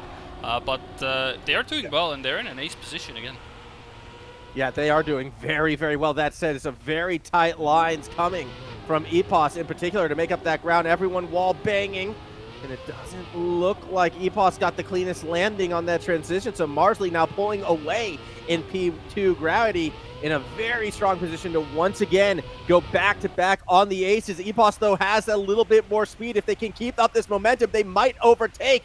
Looking for the snipe at the end. Do they get it? They go high, and they're not going to find it. It's 300ths of a second, but it's an ace nonetheless for Gravity. Yeah, Epos was trying to get as much speed as humanly possible to maybe just get that point across, but he just clipped the wheel there towards the top end. That's something you see that often actually on the map. You usually tend to go low in order to avoid that, but he was really trying to catch as much speed as possible to make that happen. But for the time being, it does leave Gravity with a 7-1 score, and yeah, Wumbo not up, not really, up on the case here, as Gravity making really swift work at the moment. But if you look at this round at the moment, I mean, everybody's near and dear to each other, and literally nothing to really separate them as they go towards the end. Yep, all 4 wall banging right now. It's good to see Melio, though, out in front for the first time yet, and they might be looking to hold. In fact, if anything, Epos nearly had the speed to overtake both. Will get in front of Jan, but at the same time, Marsley is probably the fastest of the 4, now pulling away as Melio drops further and further back. Again, it all comes down to the exit on this turn. Our first 3 runners look clean, and it will be Marsley across the line first, which means a draw, which means Gravity are now 2 points away from taking the first map. Yep, it is 8-2 on the board, and yeah, now they only need a victory. And I'm gonna be honest, when you look at Jan or Marsley, Jan specifically, it is 50% in the first position already, so he's been very up there as well. A great race, all things considered. Hopefully, I already see that there might be a slight confusion as to the fact that, yeah, on the screen, Melio does indeed look like he's on the blue team. He's not an undercover spy to ruin Gravity's victories and merits here. But looking at this round, he might as well be. I'm a bit sus there. I mean, I'm not the one. Well, I was the one who said it, but it does look a bit suspect there. I mean, on the blue team, it is a spectating thing. Don't worry about it, people. But a bit suspicious, you know. He's blue, crashes into the wall. I don't know about that, Max. Yeah, well, look, I will say what's not a spectating bug, how far ahead Gravity has gotten right now. Epos still nearly 3 seconds back, so it's going to be the ace, and it's going to be Gravity taking that first map. Jan putting in a 103.1, another super fast time. Jan was very comfortable on Frozen Waves in this matchup. Melio just, you know, not even going to finish it, looks like. Fair enough. Gravity takes the first track. Yeah, and definitely a comfortable way for Gravity to start off the match, and that is exactly how you want to do it, especially against a team like Bombo and with the talent they have. But we are going on to Wavelength, and if anything is to go by, I'm sure Molotov Gaming came to Gravity if they didn't. If Gravity already didn't know that, yeah, these guys, Bombo guys, they're fast on this map. We're fast. They are very, very fast, so hopefully for Wombo they'll be able to bounce it back and get themselves back in the running, and we'll get ourselves a proper back-and-forth series. Otherwise, going 2-0 down could get very dramatic for them. I mean, we did see them before on this map, and the big thing is people like to send it at the end. People really like to send it and try to get as close a line as possible. I don't know. I'm nervous for that Wombo prediction here. Not gonna lie, Critty. It's a little nerve-wracking right now for Team Wombo. If you start to believe it, it's going to happen. If you start believing that it's gonna go wrong, then it will start going wrong, and it's gonna go well in the next round for Melio, as Epos is gonna be the one looking to get the first position in this round, as Wombo looking to start off with a draw. Jan with a bit of a shaky line, loses a bit of time and speed, and we're just going to ignore anything I say usually, and we'll focus on the round, and hopefully Melio will be back for the next round. Yeah, we will see. I mean, at the moment, Jan, if they're going to try and get up in this, they're going to have to take a risky line. I mean, Marsley as well is probably going to have to send it at the end if they're going to look to avoid a draw on the Gravity side, and there's no reason not to with how far behind Melio is. Here we go, final checkpoint again. You want to be as tight to that inside line as possible, and it's Epos who is the tightest. It's Epos who's pulling away, and it's Epos who takes the first round by 0.04 of a second.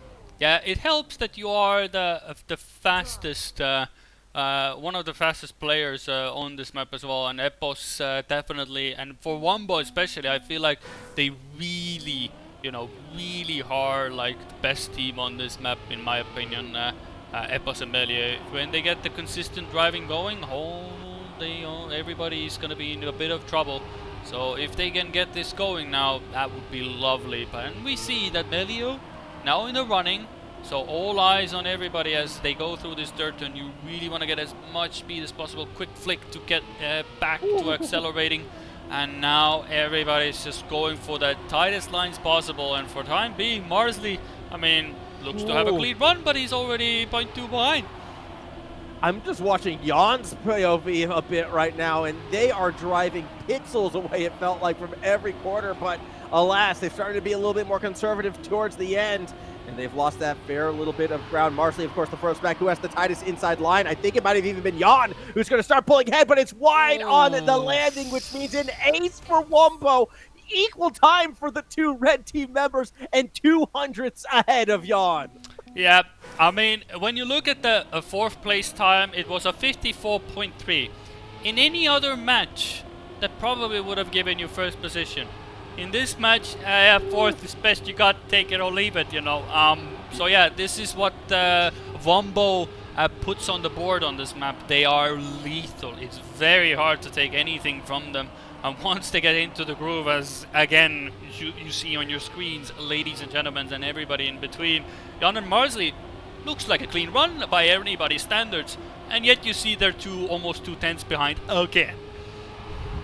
Yeah, They are just out in front and kind of cruising right now. Emilio, though, right up there battling it out. And, I mean, this is looking very, very good for the Wombo side if they're able to keep this one through to the end. Granted, tight lines might mix it up. Emilio, I look like had the tightest line, but still going to be Epos out in front. Another ace for Wombo, one ace away from tying up the series score. Yep. It's just at the moment, this is the reason why they picked this map as well. It's just, if you get it down in such a good manner as Wombo do, it becomes an absolute consistent delight for them, and for your opponents an absolute nightmare, because you have to drive consistently, you have to drive fast.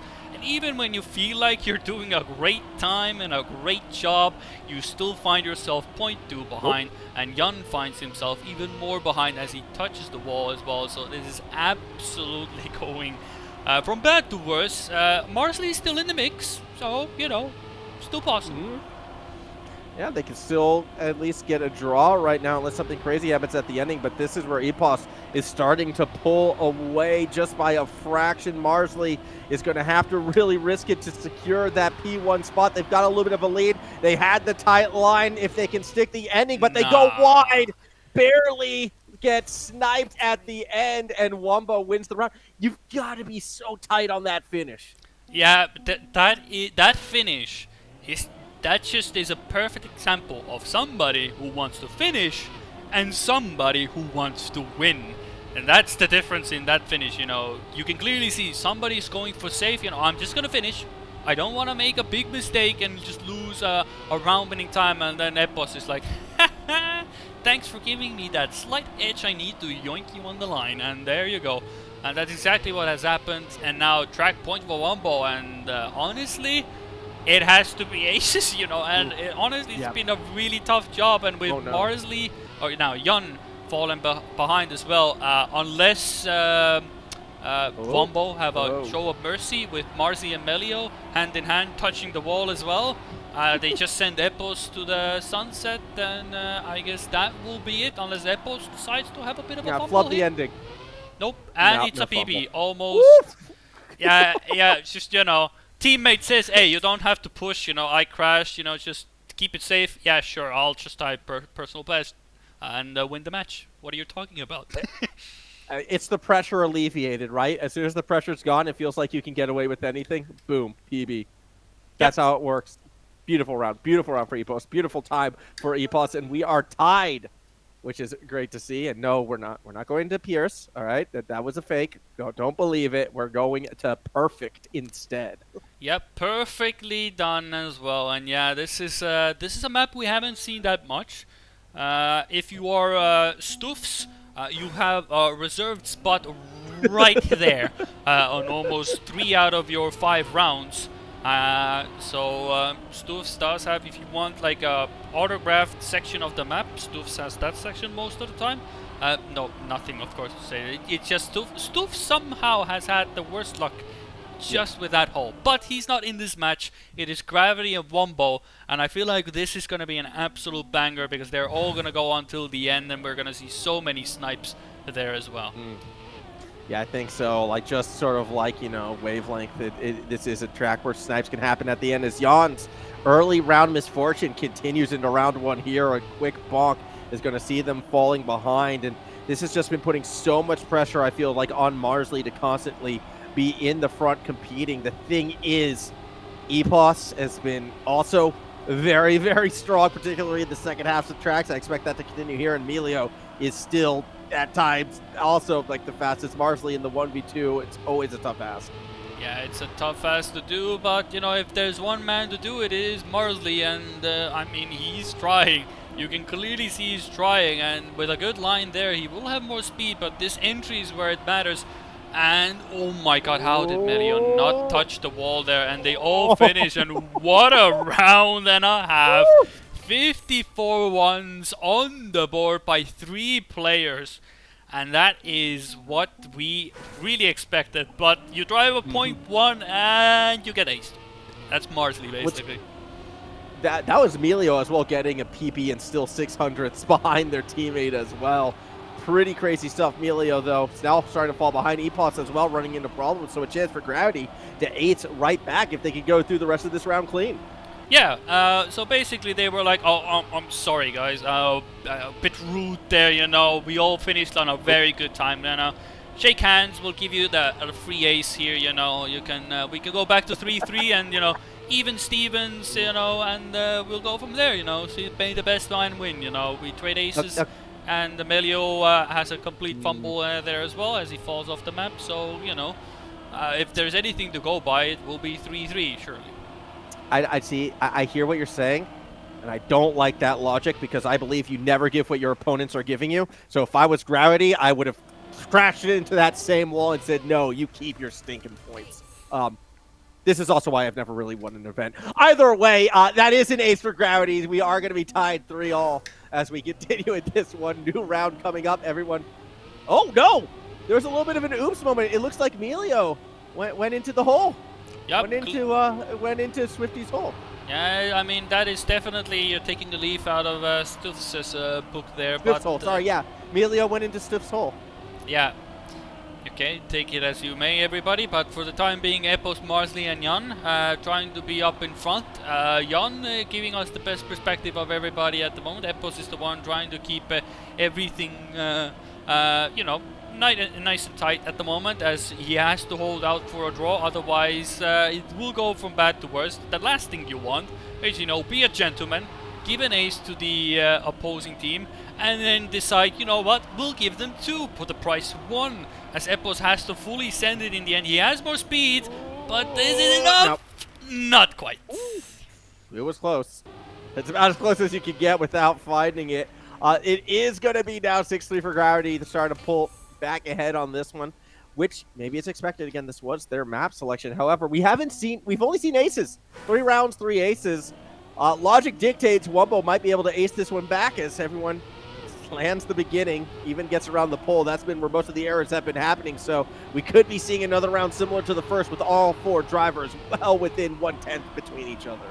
Yeah, well, that is what it's going to be as well, you know. You might say that, you know, 99... Oh, that's... I mean, they are, you know, clearly gentlemen here, you know. I ace you, I let you ace me back. You aced us, oh, no. Melio hits the wall and gives Marsley an opportunity to come back a bit, you know. It's, you know... I like Melio. Yeah, I mean, it's a gentleman's sport, you know. Melio is trying to make it more exciting, at least.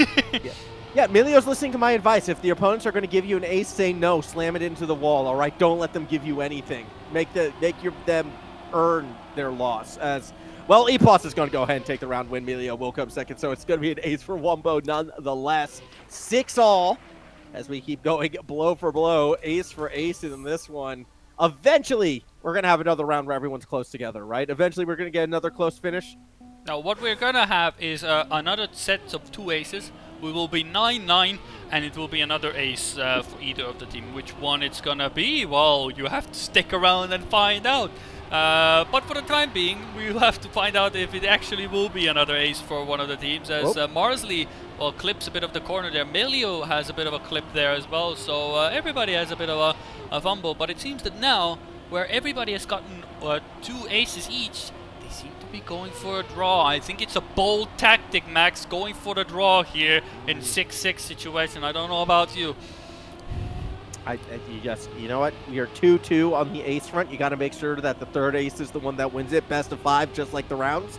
So let's go ahead and finish with a draw, unless, of course, something crazy happens at the ending, and this is where the craziness can happen. First of all, can everyone avoid the wall? Yes, they can. But can everybody stick the landing? You know they will. So we have ourselves the draw, 7 apiece. As we get geared up to go, ace wins it and makes it a 2-1 track advantage. This is a very important round. You know, it's a perfect slice. You know what the best part is? That we can actually have a different scenario. So we had 2 aces for both teams. We had a draw now, and now we can go that each of the teams can have a victory. And we can go into overtime, where we can basically do the same thing over and over again until infinity, and until we have 50-50 on the board. And you know, it's a perfect concoction of everything to happen. And as you can see, well, for the time being, you might be the one that has the actual script, because Epos and Melio are looking to ace Gravity at this point.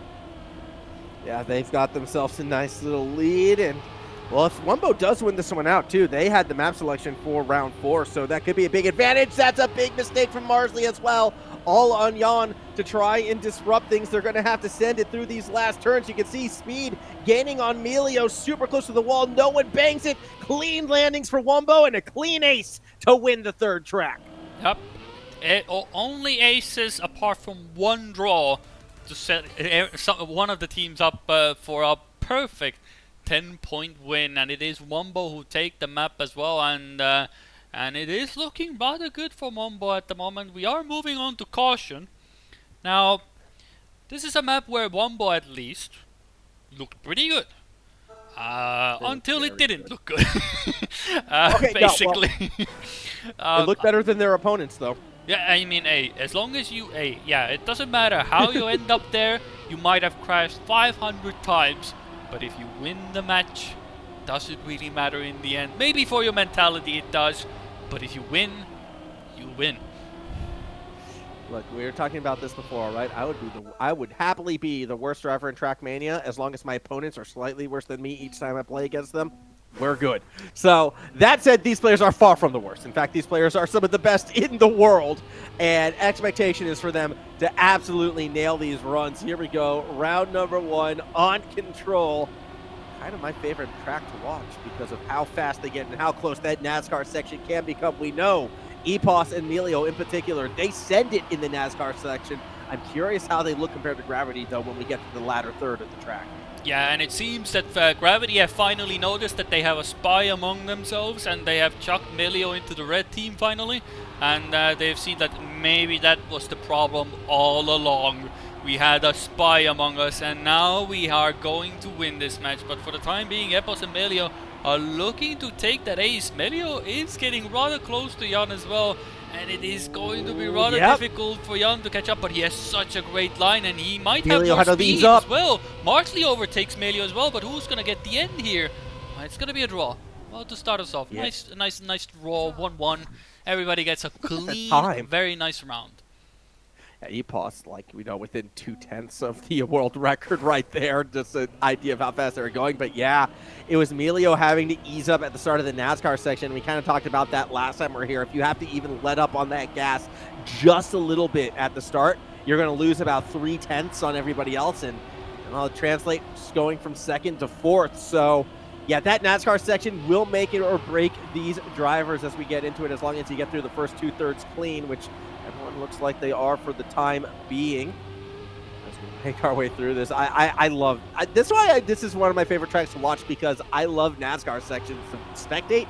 I hate them to drive, and I just appreciate how hard they all push it. Yeah, it is, of course, on the surface, NASCAR is a very simplistic idea of a track style as well, but once you have to push it, oh boy, it can be such a big world of a difference. That's why Marsley is also respawned, but we see that Jan is pushing Epos as well up in front, and it is exactly what he somehow finishes. Not how he expected to finish, but he's still lucky that Melio wasn't able to take advantage of that. You know, he got absolutely baseball batted into the finish there from the wall. But it is 2-3 on the board, but I mean, that's one way to finish, I guess. I mean, that's one to the collection book, I guess. It cost Jan first place. Like, they were going to win that. Able to salvage second. But that is a heart and mouth moment for Gravity because a Wumbo ace already, you know, on track point in the red team's favor. It would be a tough climb back out of it. Gravity, though, they're still well within the running, but they're going to need some clean runs. And unfortunately from Jan, that's not the clean start they were hoping to see. Pressure on Marsley right now to push in third place to avoid being aced. Oh, it's going to be a very tight NASCAR section one more time with Marsley, I think, really putting the car on the edge. Yeah, he's setting himself up for a lot of speed here. He's going to catch up, and Emilio goes a bit too wide. Clips as well, and Marsley will have more speed here, so he's going to overtake Epos as well. So this is going to be a 1v1 up at the front, but who's going to willing to push the gas pedal more? Marsley. It's a bit too much, I feel like, there, as Epos is going to overtake Marsley. Has not the line for it. And Melio also comes in third. Jan is a bit too far behind to take advantage. You know, that's the fine balance with NASCAR. where do you actually want to have that speed?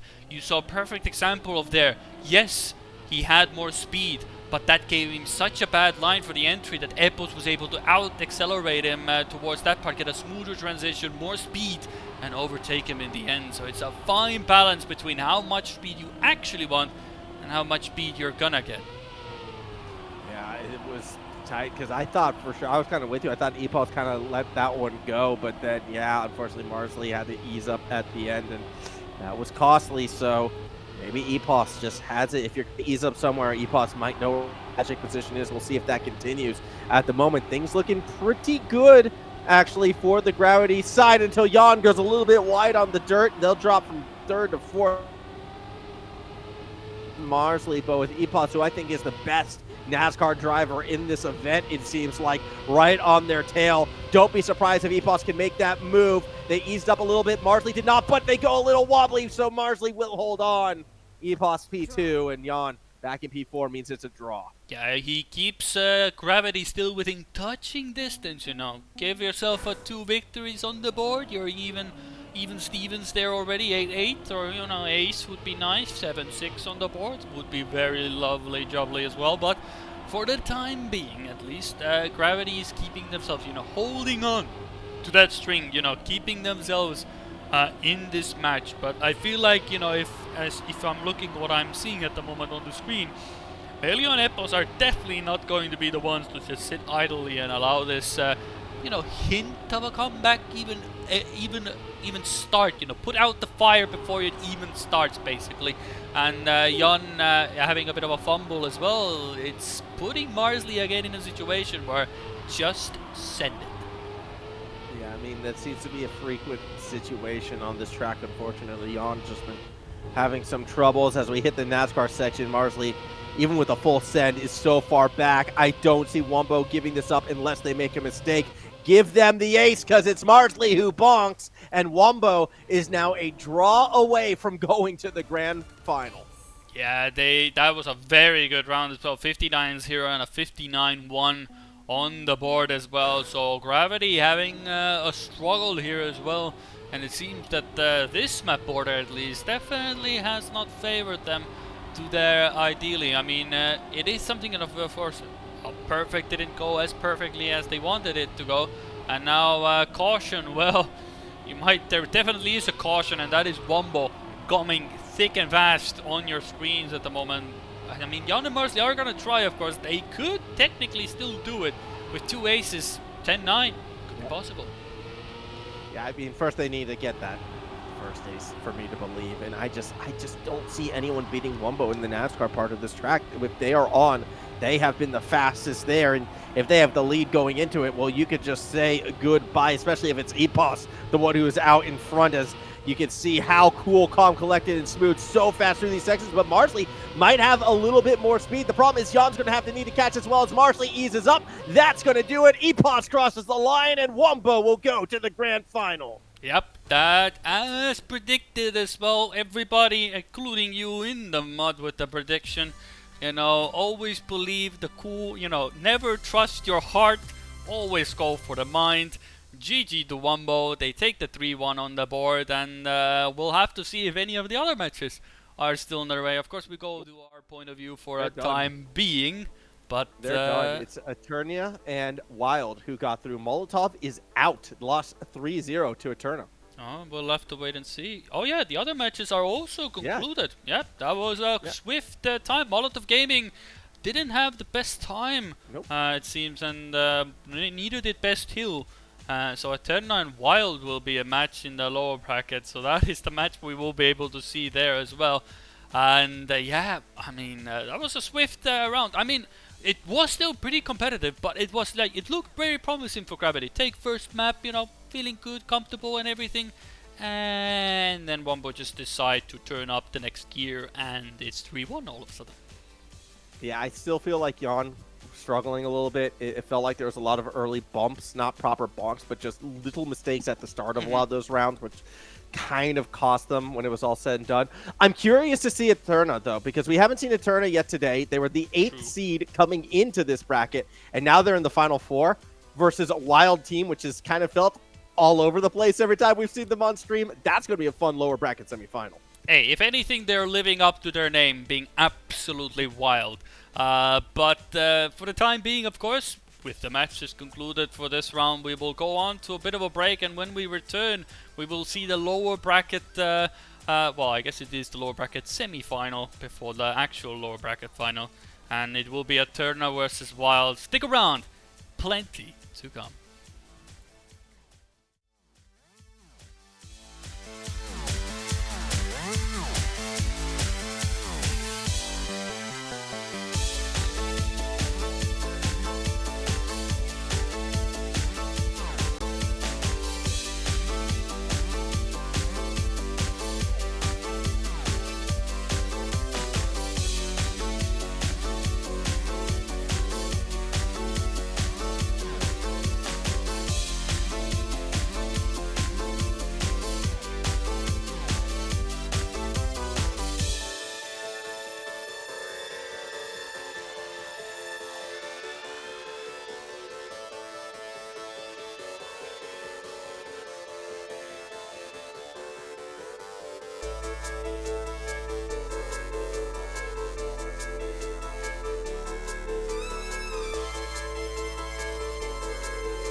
And we're back on your screens already, and the action doesn't stop here because players are, you know what, we don't need them. Who cares even, you know? You see us right now on the screen for a brief moment, but we're gonna go into the match pretty much right away.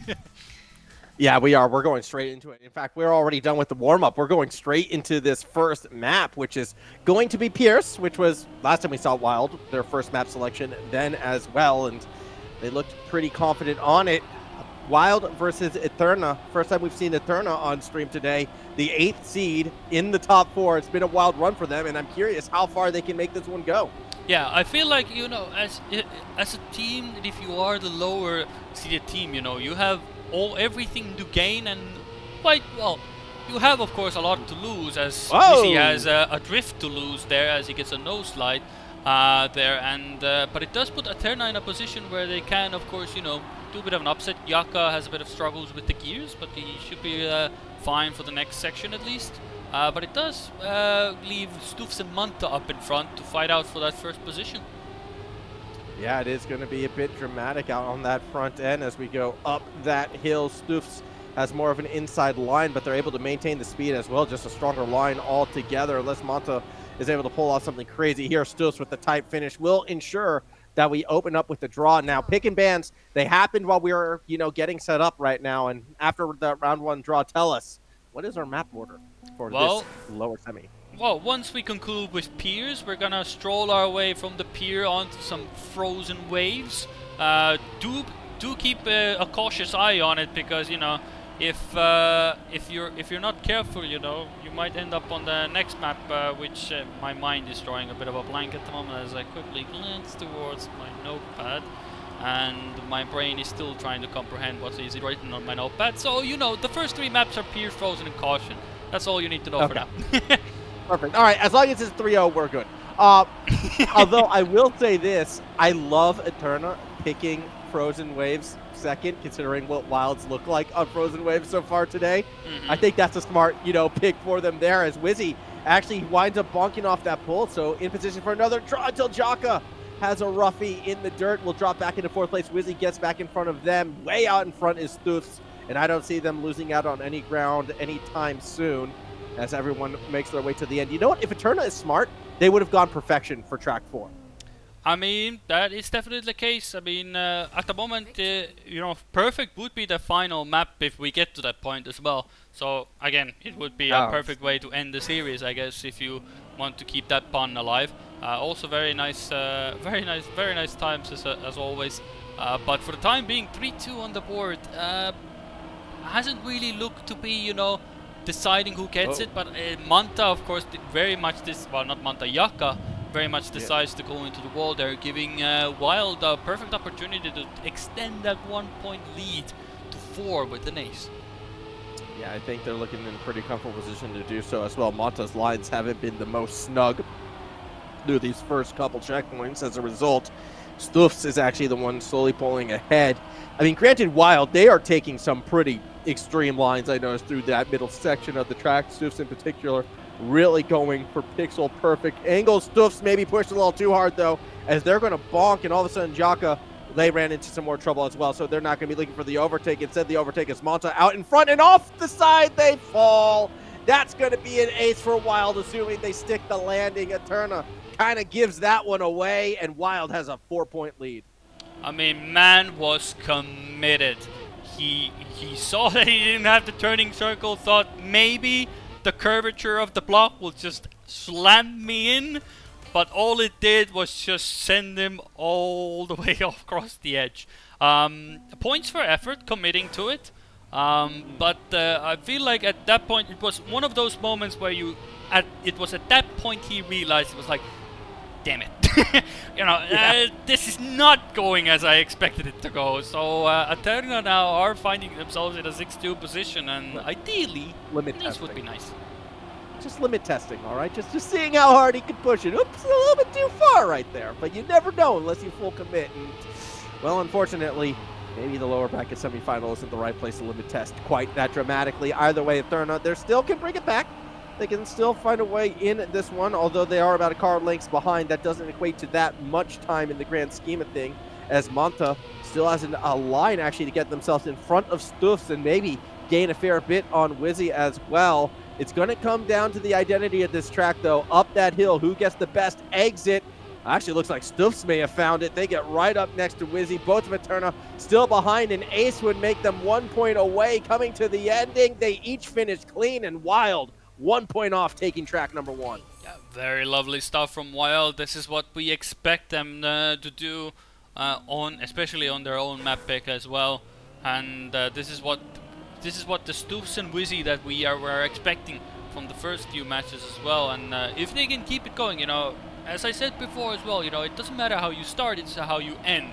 And if they can get into the groove of things, there could be a potential there, where I did think that if there was a case to be made, Wild would be the third team to contest for the top there, and if they can get their stuff together, I mean, I'm looking at this moment and I'm seeing a lot more, confidence, a lot more speed there. Stoofs confidently touches the wall a bit, but not too much that he still is able to keep on continuing. It was a bit of a touch, but still it puts him in 4th position. Yeah, that's okay though, because again, all what they need to do is not get aced on the Wild side, and even then Stoofs has found their way back up into P2 as they go up through that identity. Here's the thing though, when we saw Wild last, this was the track where they looked comfortable and confident on. I think this is their best track, bar none. So them winning this first round in the manner that they did, it's impressive, yes, but does it have me convinced they've gotten over some of their sketchy moments? Not yet. I need to see them do well on our next track, which is Frozen Waves. That's when I'll know, okay, they're looking back on form, because they've struggled even when they've won on, the Frozen track. Yeah, this is where you take out, you take out your Bible, take out your best prayers, pray for Orange Jesus, pray for our God Hillis, to give us the best lines, best outcomes here. But yeah, we'll have to wait and see for the time being. I mean, this track today has been an absolute nuisance. I don't think any team has really sort of made their track their own today. It's felt like, it's sort of, you have a round that you get basically. That's your one round that you look good, feel good, and then the other round is just, whatever kind of hazard you run into on this track basically.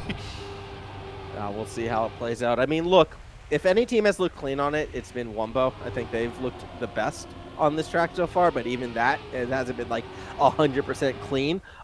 Yet it's Wild who I think has looked, the sketchiest almost, especially out of our final 4 teams remaining. Granted, this is our first time seeing Eterna on this track, first round seeing them on it as well, and so far, I guess everyone seems to be back in control, keeping it clean. Stoofs, that little bit further ahead, is the world record holder, so we know they can put down a very quick time, and they could be looking for a very quick time to start it up. It is Jaka on the hunt, but as you can see right there, no wall bangs from the Eterna side. Might not matter, though, when Winnie kind of stuffs up the landing.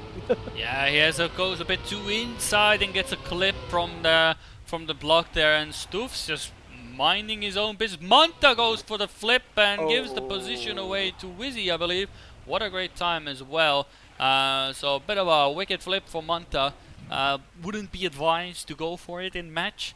It's a fun time in practice, but for the match situation, maybe not quite. Unless you somehow end up in the finish after that, maybe reactor fly to the finish block, if somehow that works, I'm not gonna be the one to point fingers then. But for that round, maybe not quite it. Yeah, that round definitely was not it. Look, we need to bring back like the scores from Trackmania Nations, right? Where do you do tricks and you get points? Bring that back. I reckon that'd be fun. Oh, you know what's not fun?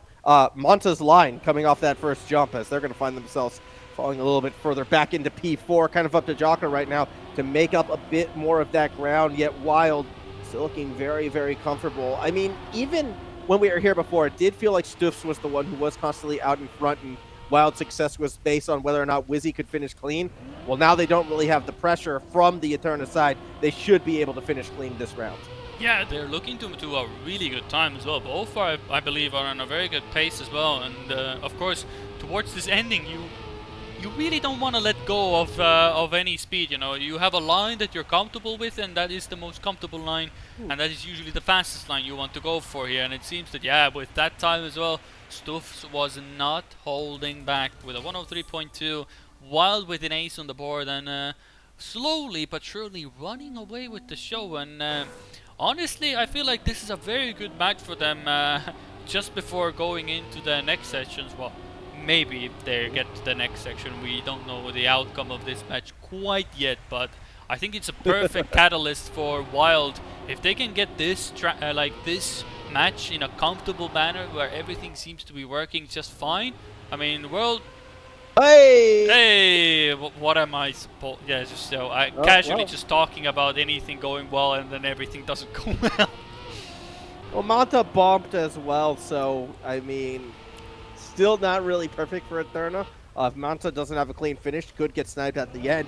Wizzy as well, still out in front, so at worst, Wild could be looking at a draw until the wall bang comes through. Wizzy didn't take it, and Shaka will go ahead and take first place as a result. These two are going to continue, I think, to go neck-and-neck battle to the end. The wall ride, the entry, was a little bit shaky for Jaka, actually, and they lost some speed on the exit, so Wizzy slowly gaining, but there's just not enough track left. Jaka finished this one clean, looking for the round win. Mantra does come across P3, and Eterna cuts into the lead by 1. Yep, that is at least, you know, slice by slice they make that count, and technically, if you want to be very mathematical about it, if Eterna get 3 victories in a row, it will be 9-9. So, you know, there's merit to everything happening here, but Stoofs with a very great line, Jaka with not such a great line there, and it puts Manta in a position where first position would be quite nice, because an ace would basically mean that most likely Wild are gonna win the map, but for the time being, Manta has to find, you know, a second gear because he really needs to catch up.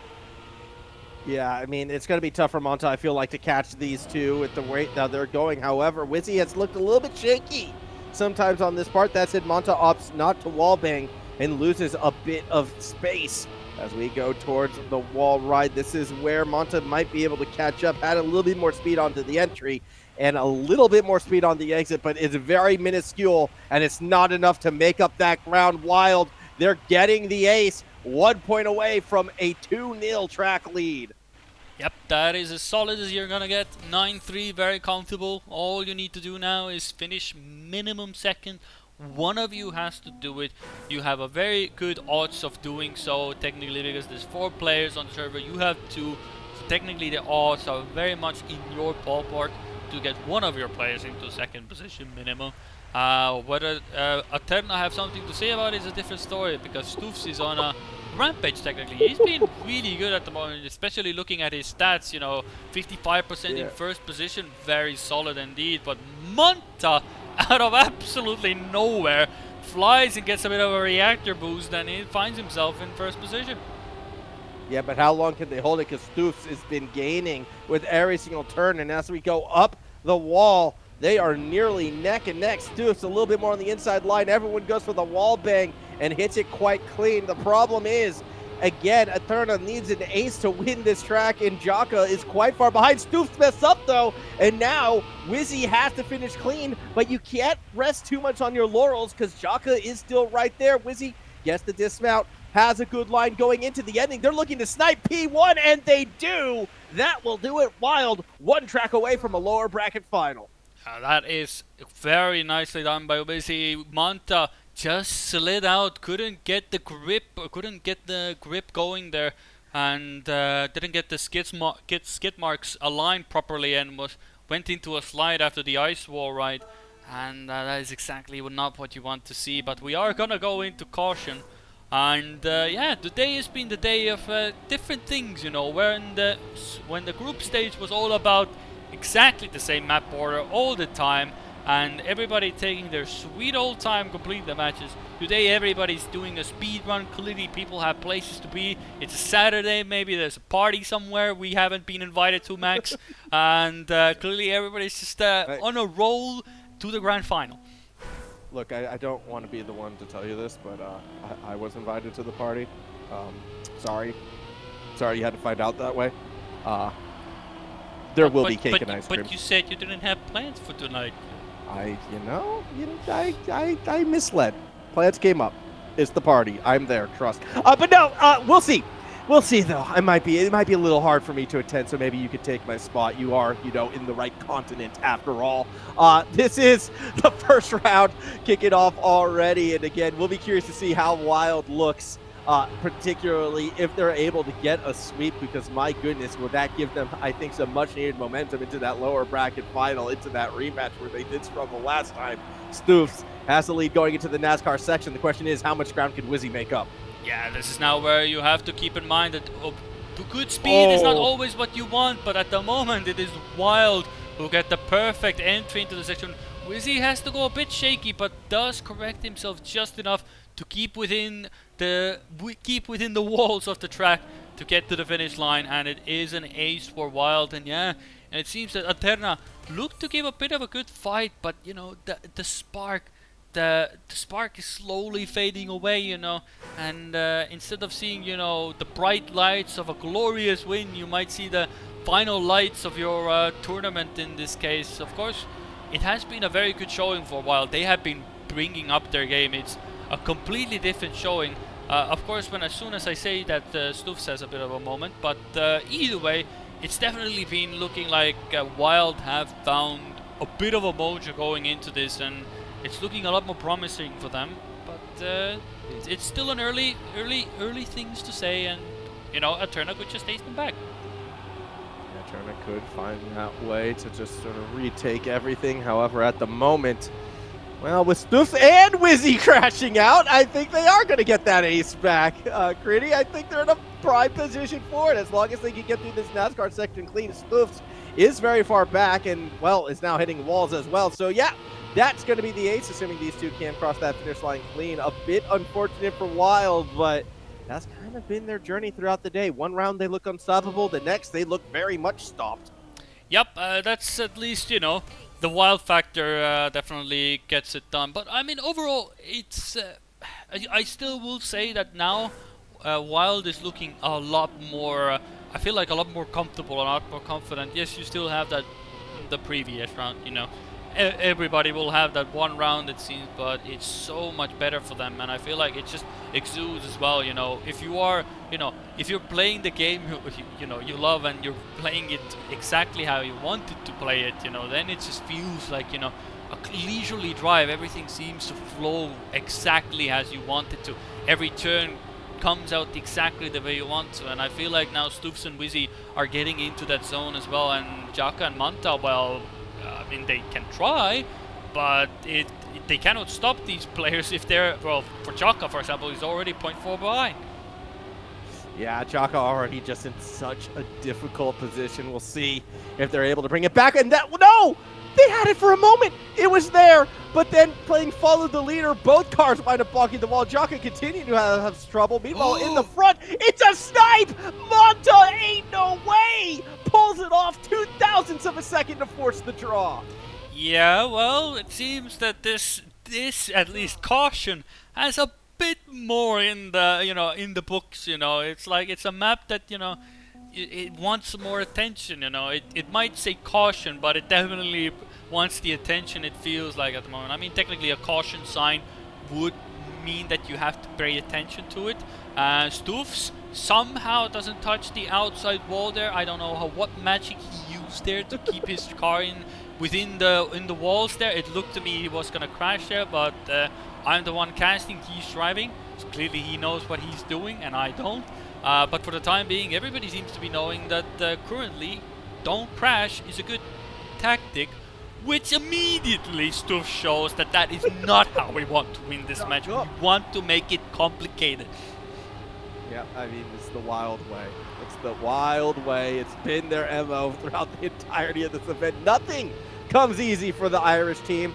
Well, hopefully they can nail this NASCAR section. Manta and Jaka right on Wizzy's tail. That doesn't look like Wizzy's going to stuff it up, though. Final turn, they finish clean, and we go back-to-back draws. No last-moment snipes this time. Yep, that is another draw on the board. I mean, if anything, it sort of keeps everything alive still. Eterna could just get that one round that puts them in front, and all of a sudden you could be looking at Eterna taking caution, which of course Wild wouldn't want to for it to happen. But it seems that even they are sort of not feeling like we want to, play around a bit. Chaka already finds himself a bit behind. Stufs already getting a lot more in front. Wizzy getting a lot more speed than Manta. Again, it looks like a very familiar sight from the previous rounds. Wild take the lead, but can they hold on to it? That's the question. Yeah, I mean, it's always been a little bit sketchy, yet it's Jaka who catches the top of the turn, slides out, and now Manta has a lot of work to do because an ace for Wild, even a round win in their favor, puts them on match point. Through the NASCAR section, expect Manta to send it. Stufs is the one who's looking a little bit off balance, but Not enough for anything crazy. Wizzy is a little shaky. That opens the door. Monta takes it back, but they balk and fall. It's an ace for Wild. Monta gave that one away. That is where, you know, he knew he wanted to go for it, you know, absolutely send it to make sure that he will maybe able to catch somebody towards the end on the line, but it just went a bit too early on the turn and gives the opportunity towards Wild to take the ace. And now, well, so far Eterna have been able to match Wild on every single turn, so maybe they get the ace as Stoofs immediately sees that that line is not gonna make the jump, respawns, and now maybe, just maybe, Eterna can do exactly as they've done so far, as I said, match Wild. So if they get an ace, well, maybe we can get an ace as well. Maybe. It's kind of all on Wizzy, though, to make a mistake for that to happen, because Wizzy does have a nice little lead. Granted, I'd say anything within 2/10 going into the NASCAR section is still up for grabs. Jaka and Manta right on their tail. There's the bonk. There's the crash. And there comes the ace for Eterna, as long as they stick the ending. This is not the time to mess it up, Eterna. Finish it clean. Jaka even eases up a bit just to make sure. Smart driving. Smart ace, Eterna. They're not done yet. Hey, if you can do it, I can do it as well. Wild can ace, Eterna can do it as well. We are 8-8, and we are in a very precarious position where I'm gonna be honest, both of these teams can take it because it's a victory away. And we've seen that both of these teams can have absolute highs and absolute lows on this. And if one of these players makes a mistake, that immediately puts the other teammate in a very precarious situation, because then it is a must first position. But if you're in the position of Wild, you could just go ahead, get a 0.2 of a lead almost, and be in an ace position to start off. Yeah, I mean, it's going to be pretty crazy. You'd have to feel like right now, and as well for Eterna, adding added pressure. If they lose this, they lose out. What is Stoofs doing? What is that line?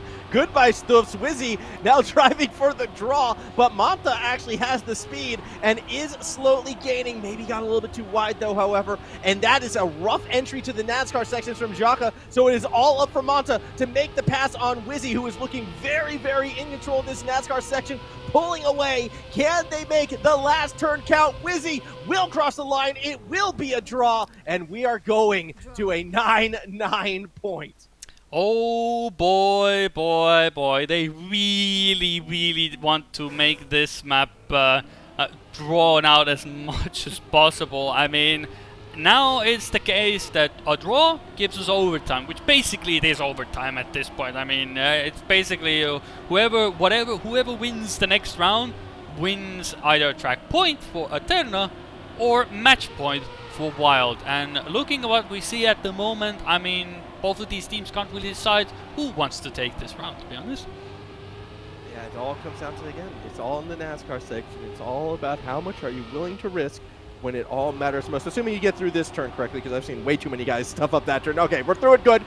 It's going to come down to the dramatic ending, which is exactly what you want. And realistically, this is where the NASCAR section starts. On the dismount here, who has the speed on the exit? Well, Stoofs appears to have it. They were right on that wall. Doesn't wind up balking it. Jaka, though, is the one who is in that awkward P4 position because with Stoofs out in front, both of the Eterna members have to get in front of Wizzy. Last turn. Do we see a snipe? No, we do not. Wild goes to the lower bracket final.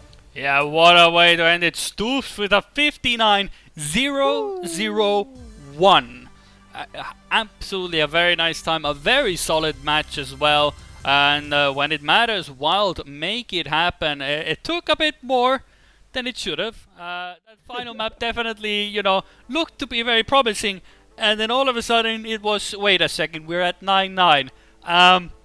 Not so fun at the moment, but they make it happen. So that is the most important part. Yeah, and now for Wild, they get a rematch that I'm sure they're looking forward to. They're in that lower bracket final. They're taking on Gravity. And I mean, look, last time they played against each other, it didn't really go the greatest for Wild, did it? They lost that one 3-1. Arguably the closest thing we've seen to, you know, maybe a series going 5, which still hasn't happened yet today. Maybe we're just saving it for the end. But Gravity looks good. Gravity looks very, very good. Wild still, I think, has some of those sketchy moments. So if they are going to make that upset happen, they're going to need to be pretty much perfect here on out. I mean, hey, if anything, Wild now, apart from that final map that sort of started off well and then sort of went to the old pattern of Wild, it was very comfortable. You know, the first two matches looked very good. Frozen Waves even looked a lot more convincing than it has been throughout the entire tournament for them. So I'm expecting. Well, I say this, I expect Wild to do very well now against Gravity, but will it be enough is the question, and there's only one way to find out, of course. That is after we come after the break, we will see the final lower bracket match, the final, and the winner of that will go into the grand final against Wombo. So stick around, 2 more matches to go. Who will get to the grand final?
Hello once again. Short breaks now. We don't have time to wait for things to happen. We have time for stuff to happen on your screens, and that is Trackmania. FastPoint League is almost getting to the closing stages of the playoffs, and 2 more matches to go. 2 more. Just 2 Yeah, more. teams. 3 teams, 2 matches, 1 champion. Lower bracket final about to kick off a rematch between Gravity and Wild. We didn't really catch the full match last time. We only caught the very, very end of it when Gravity got that win. So who knows what it's going to look like this time. Pick and bans, I imagine, have been happening right now. And it looks like starting off with Perfection, or is this still just, pick and ban phase? Yep. The in-game is confirmation as well. We have Perfect, we have Piers, we have Wave, Length, Frozen, and Caution. And without further ado, let's get into the match that decides who will be facing the Wumbo in the grand final. Will it be Gravity with Jan and Marsley, or will it be Wild with Stoofs and Wizzy? And if there's anything to go by, at least for the time being, it is the fact that both Stoofs and Jan equally have made a hint of a mistake. But for the time being, that doesn't change much, as it seems that it's going to be a 1v1 up in front, but Stoofs again does a bit of a clip, so it's Wizzy to hopefully take first position. And I would like to remind everybody, Wizzy is on the red team. Just ignore the little graphical glitch right there. Wizzy is still on Wild, hasn't switched teams. Fret not, it's all well and good. In fact, Wizzy's looking very good coming towards the end of perfection. Granted, it can all go wrong right here. It almost went wrong for Marsley as they slid out a little bit too much on this turn. I don't think they have the speed for the risky finish. They have to go safe. Stoofs, though, too far behind for a snipe. In fact, they're too far behind for any semblance of a good finish. It's going to be a draw in round number 1. Oh, I mean, it is as classic of a round start as you can get. A draw to start us off. Nothing really changes in the context of the match. Only the thing that both teams are 1 point closer to 10. And that is a fact. But for the time being, at least, we'll have to see if anybody will break the deadlock. Or will they just decide, you know what? We've had a few short matches today. Why don't we just do 10 draws and then decide who wins the match? How about that? Ooh, I like that idea. I think that could be fun. I think that could be exciting if we play it out that way. Let's have every map go 10 draws. Because we've been going faster than we have like last week during Swiss, so let's just extend it. I want to stay up all night, never sleep again. No, obviously I imagine we're going to be seeing more variety, but maybe not so much on this one right now, because even though Stoofs is behind, Wizzy again out in front. In fact, it's looking very similar to that last round, unless Jan can get something towards the end. Wizzy takes a much wider line for more speed coming into the dirt section, and it's all about how they enter this last turn. Jan's holding on. Everyone should have the speed for the risky finish. Does everyone nail it? Oh, yes, but Wizzy got the snipe, so it's going to be back-to-back draws. With 4 thousandths of a second separated on the picturesque, it looked like basically Wizzy was over jumping him on the finish line, just about to get in front. What a great race there as well, and it just shows what a good line can do the difference. But what doesn't help you in this regard is when it happens that both of the team members do an early mistake, which puts Jan and Marsley in 1 and 2, and all of a sudden that very nice gentlemanly draw situation, close round, good fighting, might end up being a bit of a despair for Wild, as they might be giving a very commanding lead over to Gravity. Whether it will actually happen is a different story, but for the time being, it looks to be the case. For the time being, it looks very, very good for Marsley and Jan, who are out in front. Stoofs and Wizzy just a little bit too far back. Granted, this finish, anything can happen. We've seen so many teams accidentally throw it away. Enough speed for the risky finish for both members of Gravity. They come through clean. First ace of the series goes to the side in blue.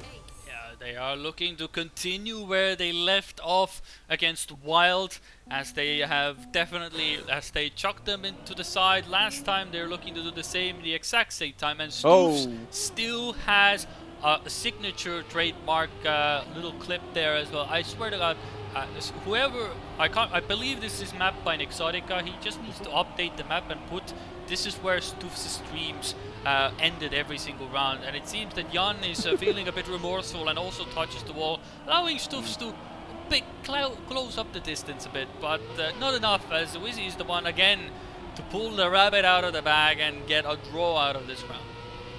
Look, many drivers have fallen into the pit, but it's called Stoofs' hole for a reason, all right? It is their signature place, their signature moment.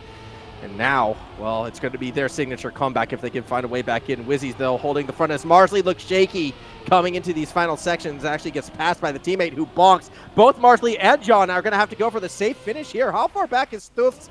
Too far back to make anything dramatic happen. So it will be another draw. Gravity 4 points away from winning the first track. Yeah, but those are the rounds when you look at the splits, and you're like, really? I lost to that? You know, that's where you sort of be like, nah, I'm not having any of this. But then Stoofs is having a bit more of the chunk of the checkpoint, and Marsley of the corner of the block there. Yeah, look, the start of this track is it's a tricky one to get down consistently, especially if you're looking for those tight lines. So Some drivers obviously struggling a little bit more than others, but I can't really fault them too much. What I can be is impressed with the consistency of Wizzy so far throughout this one. 75% first percents in these first group rounds. Hasn't had to crash out yet. Wizzy definitely looking to be carrying Wild through this track as much as possible. However, with Jan right on their tail, they're going to have to continue to be perfect through the second half of the round. Yeah, I mean, if you look at Jan at the moment, 0% crashes, 0% top ones. I mean, if he overtakes Wizzy right here, right now, it's about to change, but Wizzy is not going to give an inch or a mile or anything in between. And I just saw as well that it will be a draw for Wild as well, and it would have been some good points for them, but it seems that wasn't able to catch it right there as well, because as soon as I switched, they crossed the finish line there. So I saw it. I saw it. Stoofs had a bonk on the entry and had to go safe finish, and that cost the position. Sorry, not Stoofs. Other way around. No, it was Stoofs. Yeah, Stoofs had the bonk and had to go safe finish, and that's why they dropped it fourth. Yep. Unlucky.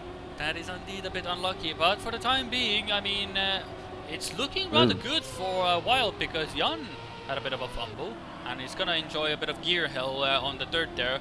And would you look at that? It's rather looking good for Wild. I mean, they are exactly 3 points behind at max. Do tell me, what kind of score gives you exactly 3 points? That would be an ace, but I'm not sure they're going to get it, because Stoofs on the transition to the dirt was very rocky indeed. Marsley should be able to finish second. Wizzy does come across P1. Stoofs able to nail P3, so it's not an ace. It's only a victory. A victory, by the way, which would give Gravity track point now, as they have the 8-6 lead. Yep. Would have been nice to get that ace. Of course, everything... Ooh, Jan has a bit of a flip of the wrist there and absolutely nails it there. I mean, Marsley also has a fumble, surely. I mean, I don't want to be that guy. I know, well, technically I was that guy. One time I saw a similar position in a World Tour match, and I said it's not going to happen, and I bet $100, and I ended up losing that $100. So, and when I said that this position would be a guaranteed ace. So, I don't want to be that guy, but sure, come on, it has to be, right?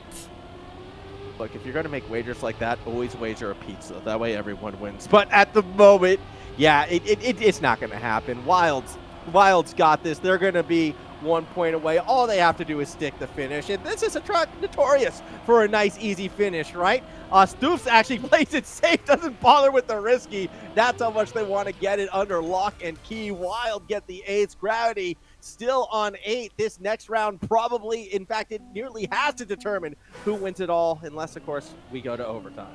Well, we haven't seen an overtime, and Stoofs really wants to go into an overtime. But there is one man, one legend that can make a difference, and that is Wizzy. And with Marsley also, well, not Marsley, Jan having a bit of a touch, but the problem is that if Stoofs makes that early mistake, it's like 5 seconds lost. So even with Jan touching there, he's perfectly fine. But this man, right on your screen, Wizzy, has to get first position. And second position means we're gonna go into our first overtime of the day as well. At least on the stream, I do believe that there was an overtime between Boopmandarijn and Molotov in their first match. But here it could be a possibility. If Marcy holds on here, I mean, Wizzy just has to send it. I mean, but he cannot give up the position. He's going for it, but Marsley gets it as well, and so does Jan. And we are going on the first map of the lower bracket final into an overtime. Yeah, this has been kind of a wild round for me because, again, Stoofs has had that little bit of inconsistencies at the start, but I have to admit, Gravity hasn't been the cleanest either. Jan also has been struggling. This time, everybody does get through the start clean, so we're going to have a little bit more of a tight round, I feel like. Overtime looking to bring it. Marsley, though, has the first little mistake and is going to quickly drop all the way back to P4. Pressure on Jan now to look for that round win, but they have yet to get a round win yet in this overtime, or, well, in this round entirely, in the series, anything. They're still at 0%. Yep, and it seems to be that is going to continue the trend, because with that clip on the border there, it puts Wild in a perfect position, and what looked to be a very convincing start. Yep, Jan is in the mud. That is a good flight off the edge almost as well. Marsley, I mean, he has to hope that they pull an owned here at the end where everybody crashes, you know, and you know, you don't hit the risky. Nope, right. Gets across the line. You know, it's a bit of a hop and a skip there on the bull border, but gets the job done. Ace for Wild, get the track point, and Gravity left head a bit scratching because it honestly, everything considered to be at the start looked to be their track to take, but you know, you grind your way out, and it matters until the track is over and Wild take full advantage of it. And the crazy thing too was that was Gravity's pick 1. That was supposed to be their win, right? But Wild, the lower seed, the team that's having to make that lower bracket run, get themselves a cheeky little upset. So we're going to go to Pierce up next. We're going to go to that big dirt hill and that really tight ending. And this is a track where we've seen Wild absolutely dominate their opponents. Curity, I think there's a very strong chance we could see Wild 2-0 up at the end of this round. There is a very high likelihood as well, but when I look at the overall times at the moment, Stoofs is definitely the one to be the pacemaker. But at this point, it is the case that with Jan and Marsley's skill, this map technically shouldn't have that much of a elements to it advantage that should make you go out. But Wizzy is the one that has the slowest time, or at least the slowest PB on the map, and it shows at the moment as Stoofs somehow tries to avoid every single hole or get as close as possible to them, but holds on to first position, and that is exactly where he needs to be at the moment. Yeah, Stoofs is looking like actually they're trying to set up a monster time right now. Marsley just barely able to kind of stay with them and actually has a bit of speed going over the jump. This could be the overtake, but Stoofs high on the dirt section should have the higher top speed on the exit, but it's all about how you come through the identity. And it is Stoofs on the exit, tighter line, faster speed going through. Marsley's going to have to try something absolutely crazy here, but if Stoofs pushes on the finish, which they do, they'll get a pretty big time. That's going to be a draw, 3/10 off the world record. Yeah, that is perfect. When Wizzy was able to carry the team on his back, then Stoofs is able to do it equally as well if needed. And on this map, that is probably very much required because it seems that they both have their preferences, which is understandable for a duo, that one prefers another map more than the other. Of course, in a perfect world, both of you would be driving the map equally as good. But it seems that at least for the dynamic for Wild at the moment, it does help that Stoofs at the moment is just enjoying his time because we are not even halfway through, and he's already just going away into the distance. Yeah.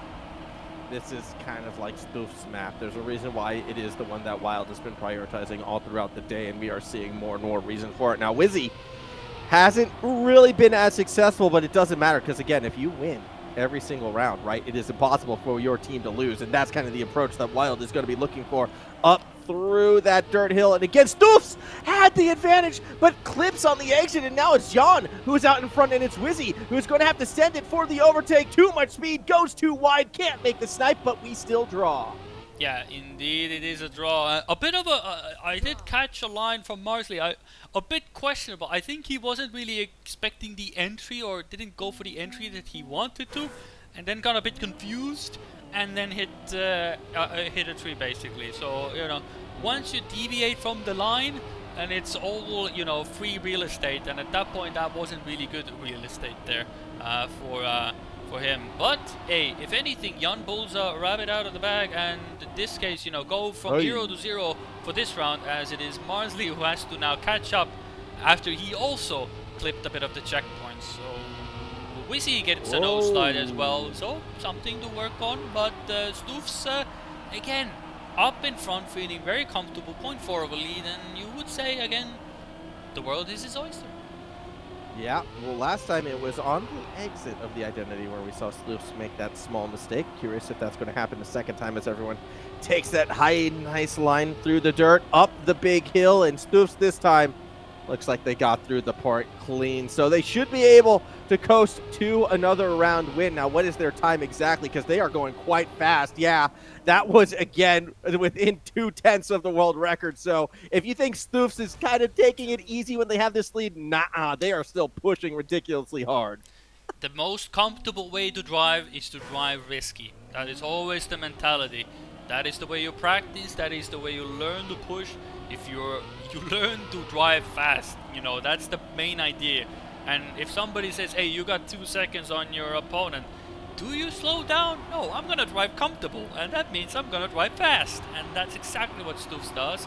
And now alongside with Wizzy, Jan and Marsley, plenty to do here as the scoreline looks very comfortable for them still. 3-4, nothing really going on. But if Stufs just keeps getting first position, then you said it correctly before, they're just gonna end up winning, and they have to get something. It's impossible to lose if you finish first every single time, because at worst, you just draw forever. At best, eventually they'll make a mistake. So P1s are important, although at the moment it's actually Wizzy who's out in front, but expects Stufs to make a move here again. Through the identity, Wizzy really cutting it tight, but so too is Jan, who's trying to make that later move. Unfortunately, it does look like they're falling a bit further behind, speaking of which, Mark, super wide in the finish. Jan got the snipe! 7,000ths of a second for the draw. Gravity get away with one there. That was immaculate ending by Jan, fully sending the inside and taking full advantage of a sideways finish. If anything, people might have to look at the fact that, they're gonna soon ask mappers, don't put the finish sideways. You're just gonna allow people to snipe it towards the end. And it seems Jan goes from hero to zero every time he has a spectacular round, and it's Marsley again who has to pull in some of the weight here, because he needs first position, and he needs it, because otherwise they're just gonna take another 1 point ahead, and it's just gonna be more difficult. Nobody wants to be there, but at least the draw keeps them within that 1 point. Well, at the moment, Marsley kind of does have the speed to make the overtake, so as we get close to the end, I think there's a very good chance we could be seeing maybe at minimum another draw for Gravity. It all depends on how everyone comes through these last couple corners, and while Stufs has a small lead, again, we've seen how snipeable this finish is. Stufs goes on to the tight inside, looks for the close finish. Marsley bonks and actually costs his team at least the loss. It's going to be an ace for Wild, and now they are 2 points away from having a 2-0 track lead. Yeah, definitely. I mean, you cannot fault Marsley for going, but you can see he knew he needed to keep that position going, because, you cannot... the moment you decide to go safe, you have to expect that your opponent will go more riskier than you. So he knew he had to push, but just a bit too much there. And that gives the ace over to Wild, and that he puts them in a very particular position, because it's very hard. We haven't seen really any signs that Stufs or Wiz is gonna give away that much, so all hands on deck basically for Gravity. They have to get an ace right now. Yeah, I feel like their best chance is back-to-back aces, and unfortunately with that wall bonk as well from, I believe that was Marsley, it becomes that much more difficult. A draw to stay alive. It's kind of coming down to Jan, and if they can get another late overtake onto Stufs, Wizzy right behind, though, in position to punish in case they can't. As we come through the exit, look how tight Jan is going. I don't think they're going to have the speed, though, through these final turns, because they kind of cut it a little too close. They need a snipe among snipes. Not going to get it. Wild wins the second track. Yeah, and something different is about to be happening. And while I predicted that Gravity could be the team that would be moving on to the grand final still, I did mention early on that Wild is the only team in my books that can make a difference, and it seems that is exactly what is happening. Now that they have gotten their mojo going, they are feeling, well, as we adequately move on to the next map, which is Wavelength, they are on the right wavelength at the moment to get to the grand final, and that sets up for a very exciting matchup. But we have seen this position before. I mean, Gravity can go down, but that doesn't mean they are out. Yeah, exactly. It's not over till, you finish in last place, right? It's not over till you're eliminated, and I feel like, again, that was Wild's best trap. Okay, so from this point moving forward, it's very reasonable to believe that Gravity can kind of win this one out. And again, you look at what our next two matches are going to be after this, right? Frozen Waves, the track that Wild has struggled on, and then Control, which is always kind of chaotic in its own right. I feel like if Gravity can survive this round right here, a map that they chose, a reverse sweep, very much on the table. Yep, that is indeed true, and yeah, I mean, and it is one of the maps that has produced some of the more closer racing as well. If everybody gets to survive the latter parts of it as well, and we see now this is technically a map picked by Jan and Marsley. Now Team Gravity is at the helm now again, and kinda what we're seeing on our screens at the moment might be alluding to why they have picked it. Stuff is trying his very best to get towards the line. He's trying to inch ever so closer, has more speed. Marsley and Jan don't feel so comfortable now at the moment. This ending could just defy everything. Stuff tries to risk it, but not quite enough. If he had gotten hit, he would have sniped both of them, because Jan and Marsley do not like to go really risky in the end, and it can cost them. But this time, well, it works out in their favor just fine, and Stuffs, after hitting the finish block, also decides that he will hit the pole there as well. Yeah, you really did say it correctly. If Stuffs hits that ending, we're looking at a draw to start this one off. Instead, it's going to be Gravity 3-0 in their favor. I'm going to, you know what? I'm going to wager it right now. I think Gravity actually is, I know it's crazy to say at this stage. I think it's actually more likely than not Gravity gets the reverse sweep and wins this out, just looking at the final 3 tracks, just looking at, you know, where these drivers have been performing stronger than others, as Wizzy and Swift continue to struggle on wavelength. Gravity in position for back-to-back aces. Definitely is the case. I mean, Jan and Marsley looked a bit just comfortable. This map I've driven myself as well, and once you get into the groove of it, it just does flow well, and they're just making light work of it at the moment. 6-0. This is very much so the fact that it is 6-0 on the board, and I'm gonna ignore the fact that you spelled my name wrong in the Twitch chat, but we will ignore that one. So for the time being, it is wild. Not to put you out there on the pedestal, but this match looks to be I was so tempted to call you Kirby, but then I realized you've probably heard that like two I've heard every iteration. I've heard greedy, cridey, I like gritty. Kirby. I've heard cridey. I've heard all kinds of iterations, but it should be a wordplay on the word greedy. You know, a greedy player. Greedy, you know, in that sense, you know. Oh, and everybody take your notes out. That's how you pronounce the name. It's a wordplay on the word greedy. I'm a greedy player. I like to take risks. They don't usually pay off, but you know that defeats the point. You know, at the moment it's a close race up in front. It is a close race out in front. Unfortunately, it does look like the A streak might end. Stuffs, all they have to do is stick the ending, which they do. So it will be a draw this time around. Wizzy really struggling towards the end of it. Also, it is going to be 7-1. An ace for Gravity will win out this track, and move us right along to track number 4, making it a quick stay on wavelengths. I'm actually really surprised with how much Wild seems to be struggling on this track. Yeah, I would say that, yeah, this isn't, in my opinion, the most difficult map in the pool. It should be one of those where it should flow on itself, and of course you could say that some of the Trackmania maps to some extent do become a bit one-line-ish. You know, there's one line you have to sort of stick to, and if you deviate from it like a little bit, then you're in the mud. But at the moment, one thing is for sure, Stuffs and Wizzy, I mean, they're not in the mud. If anything, it's Gravity that have been pulled down into the mud, and Wild are gonna enjoy a nice ace, I presume. Yeah, well, we'll see. We'll see how the ending looks. Again, we've seen some pretty chaotic stuff here, but when you have this gap, you can afford to kind of take it easy, take it safe. Of course, they actually went pretty risky, but it doesn't matter. They get that ace, pull off another one. We got a tie game. Hey, Wild might be fighting back in it.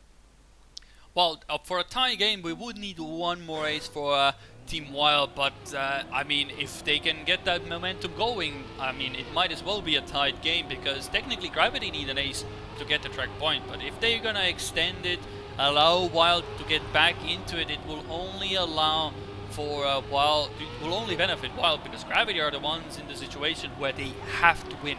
Their opponents are on one track point away to going into the grand final, as Wizzy is one pixel away and more so into the wall, and I feel like that as much of a fairy tale as we're trying to make it out to be, Wild are not enjoying this map to the full extent.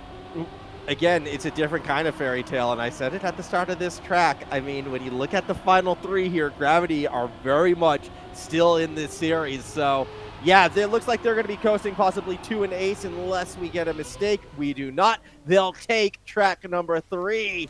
Gravity, not done yet. Wild still has some work to do. We're going to track 4. Yep, and we're moving on to the track that has basically, I feel like, I mean, it's Frozen Waves. It's map number 4. And I feel like if Gravity takes this, the mentality going into caution must be so annoying for Wild. So ideally, of course, I know it's a very five-head thing to say, of course, but if Wild takes this map, that will only benefit them, because then, yeah, they will win the match. But I feel like if Gravity takes this map, they will be on the up foot, because they are on the verge of then reverse sweeping Wild. That is the last thing you want to see from Wild's perspective. But here's the thing. It's Frozen Waves. This is the track where I would argue Wild has struggled more so than on any other track. And that's why I was saying it back at the start of Wavelength, like, hold on, Gravity could still possibly win this, because it's a track where they have the advantage, a track where Wild, I would argue, has a disadvantage. Throw momentum into it at a 2-2 situation on Control, which I think is probably the most momentum-based track all out of the 5, because your mental has to be on point in that NASCAR section.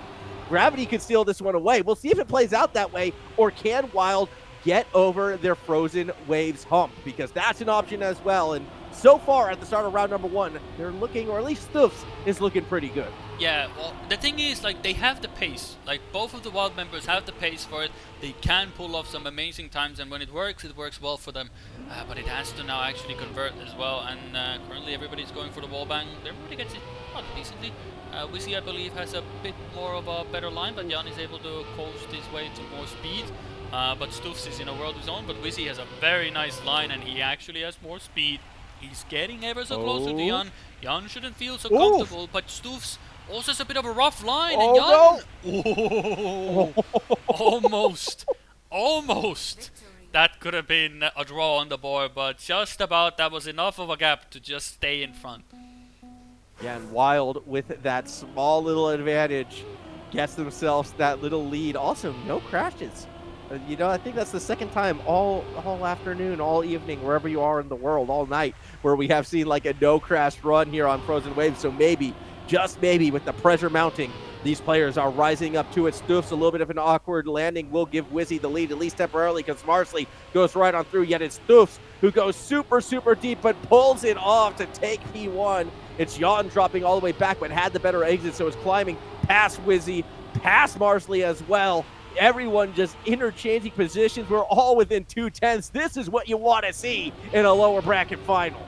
Yeah, and this is exactly what we have been expecting from Frozen Waves. When it works, well, when it doesn't work for Jan, apparently it seems, well, it is a position where Wild would love to be in at the moment, because they are again in the lead, and Boise has a very good setup for that plastic wall ride. He has more speed than Marsley. Marsley doesn't feel so comfortable as well. Oh, wow. And it looks to be that it will be an ace for Wild as well. 103.2, very solid time as well for rounds by Stoofs, and it seems that they have arrived, and it's finally their time to make it happen. Gravity has had their number throughout the entire league this season, basically, in that regard. But finally, when it matters, it is now.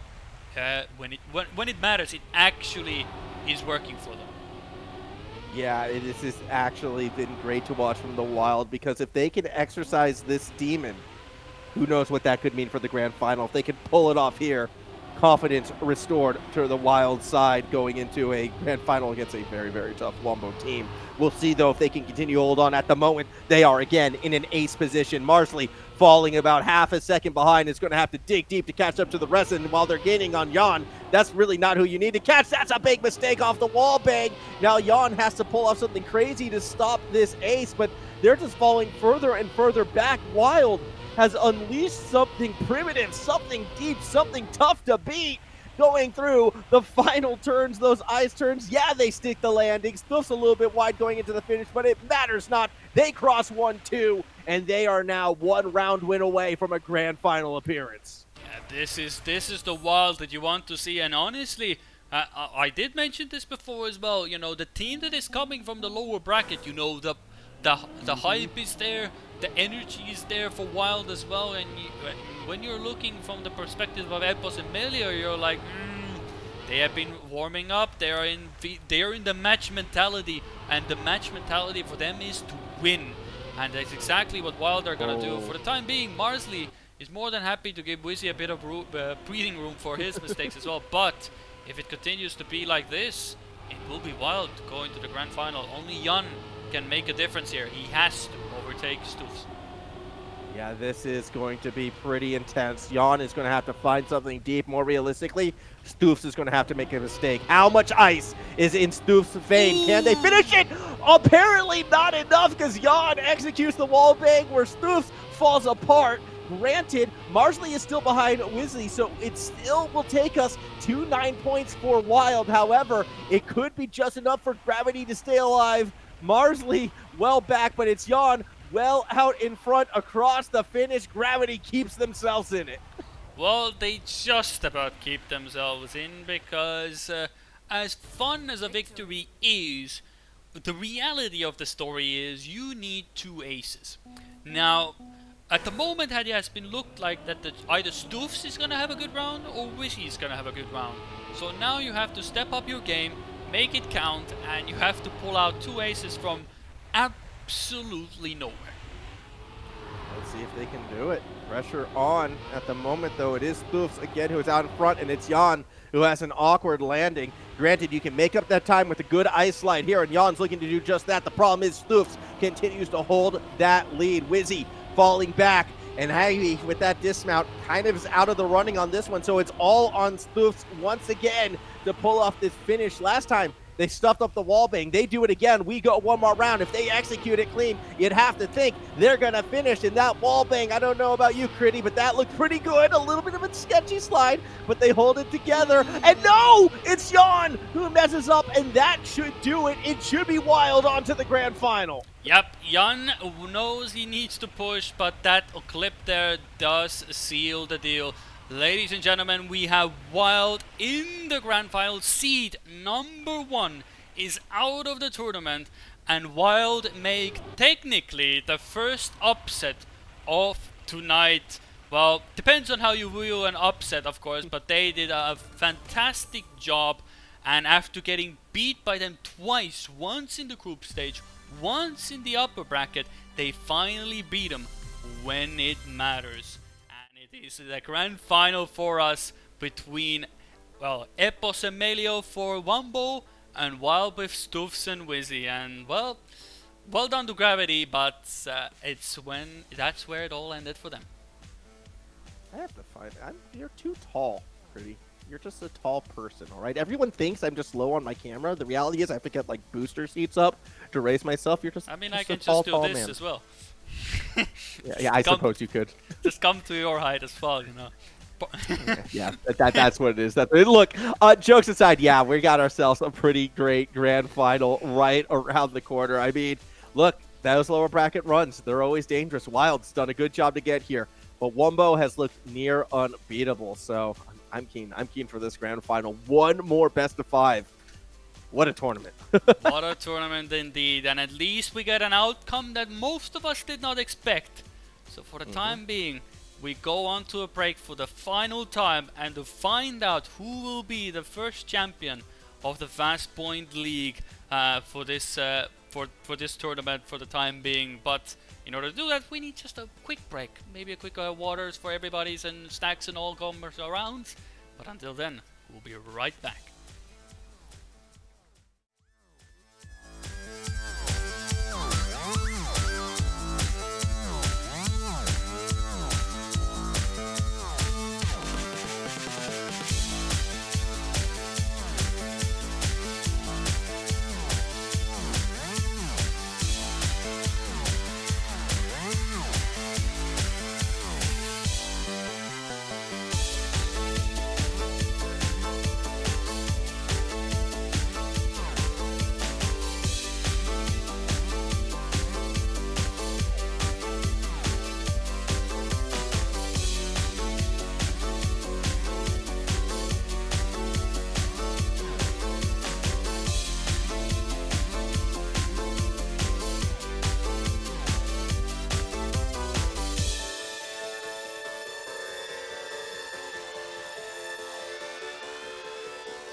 Hello everybody, ladies and gentlemen, for the final time we are here on your screens for the final match of the day. It is Wild versus Wombo, Wild definitely the team that at the start of the day looked like it would be crash down, coming down, GG. Some other team will be in the grand final, most likely Gravity, but they persevered and they're here, and I'm equally excited because after coming off from such a high, I feel like they're gonna give a good fight.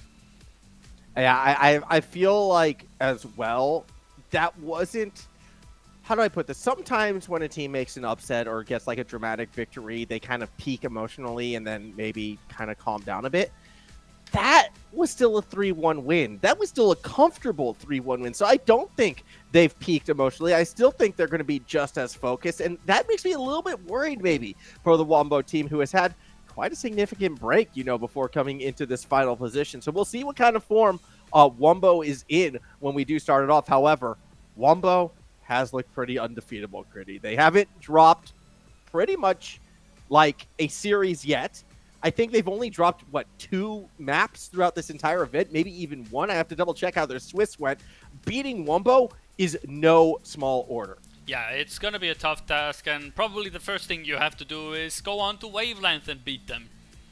That's gonna be a great time for a Wild, who didn't have whatsoever fun against Gravity on that map. So I feel like they're just gonna be like, you know what, we're probably gonna play Wavelength to start us off. Let's just do our best, get into the match, and then start chopping away towards the grand final win. So yeah, also just doing a quick look. Yeah, they have dropped 2 tracks the entire tournament. Once before, we saw them drop one to Gravity, and they dropped one to Molotov back in round 2 in Swiss. Other than those 2 tracks, it's been 3-0s every single time. That is why Wombo is kind of our raid boss at the end. That is why it's really tough to predict against them in this grand final. Yep, that is indeed true. And the thing, of course, also you have to keep in mind is the fact that the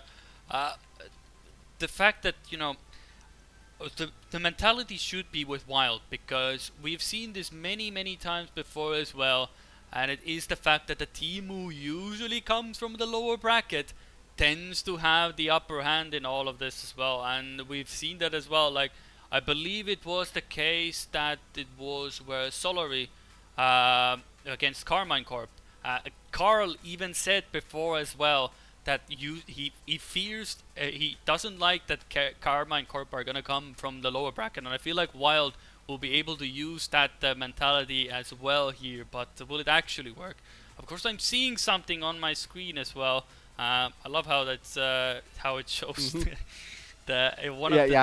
saw that as well, I assume. Yeah, I see it. I still see it, but yeah. Hopefully that we'll get in shortly. I'm not too fussed on that one. We're just making sure all of our overlays and everything is correct before we get into this final match. So threat not, we will be starting this one soon. Oh boy, I'm feeling nervous, but you know what? Here's the thing too. This is also, a grand final where great players shine. Also, just to remind people what's kind of up for grabs, it's not the largest prize pool in the world, I'm gonna be real, but 100 euros, it's still nothing to slouch at, all right? It still makes the night worth it. It still makes this event worth it. $100 for P1, that's worth fighting for. So the question is, who's got that ice? And I have to feel like it's going to be EPOS. Yeah, I mean, it could be, but honestly, I'm looking at the in-game chat and they're talking about it. They're good friends, all of them, the Brits together, Wizzy and Epos know each other very well, and in the game patch as well, Epos being absolutely savage is like, we do this, as Stoof says, we do the same order every game, and then Epos says, I don't watch noob matches. Oh. So he's already like, you know what, I don't care, I don't know, I don't watch your matches, you're gonna be slow anyway, I'm fast, you're slow, you're gonna lose, and whoever wins this match will be the official team to hold the W. So it's either Team Wild to get the W or Team Wombo to hold the W. So already, shots across here going there, they love their mates and good stuff, but it's gonna be a tough time, I still believe, for Wild, because Epos and Melio have been quite formidable, as you said already. So it's gonna be a tough task, and it is It's gonna be our classic map pool. Wave, Pierce, Perfect, Frozen, and Caution. So, that is the map order. So if we end up on map 5, it will be Caution. But will we get there, Max? Will we get there?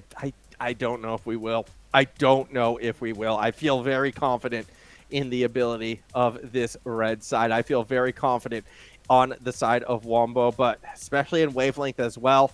We'll see how it plays off. Last time, this one was kind of a little bit of, well, I don't want to say it was the tone setter. It was almost the start of the comeback against Wild in that lower bracket final. So it's interesting to see them select this one first. It's interesting to say, yeah, we're going to put our confidence in this map, especially well, actually, Wombo was the one who picked first. My apologies. So, yeah, it's not a surprise Wombo picked this one first. This is like the first time the #1 seed has been the red side, not blue. Yep, that is indeed true, but it is understandable why, well, I believe so it is the case that, well, Wombo, yeah, technically it is true that Wombo is on the red side and usually the higher seed is on the blue side, but that doesn't matter, because at the moment the only thing that matters is that the grand final of the FastPoint League is underway, and already we're gonna see how they make the tussle happen. We've seen Epos and Melio being absolutely formidable.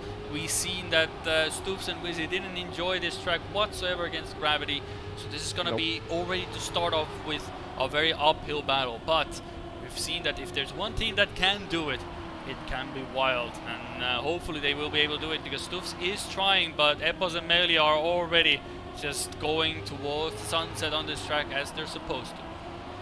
Yeah, it should be a pretty clean finish. You'd have to imagine. Wombo goes ahead, takes the first round with an ace, 3-0 lead. And look, just based on the map selection and on how things play out, I mean, I think it would be a massive upset if Wild is able to take the first map off Wombo, and from there, Wild could possibly run away with it, similar to what we saw in that lower bracket final.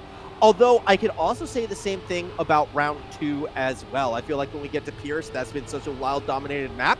I'd almost expect that one to go their way. So I'm hoping this grand final gives us at least 4 maps. But if we see an upset in either map 1 or map 2, well, that could really throw this finals in a very precarious position for the loser. So I kind of feel right now, if I'm Wild, drive with nothing to lose, try and force that upset to happen. Granted, they're already an ace down. Yep, they are an ace down. And I feel like if you're in the position of Wild, you kind of expected that. I feel like no team has really been able to match a Wombo on this map, on this track. So you sort of you give it your best, but your best has to match basically close to world record times on this track. And Melio is on a good run again, and that is a good time. 0.2s every single round. It is a draw, so that is looking good for the team.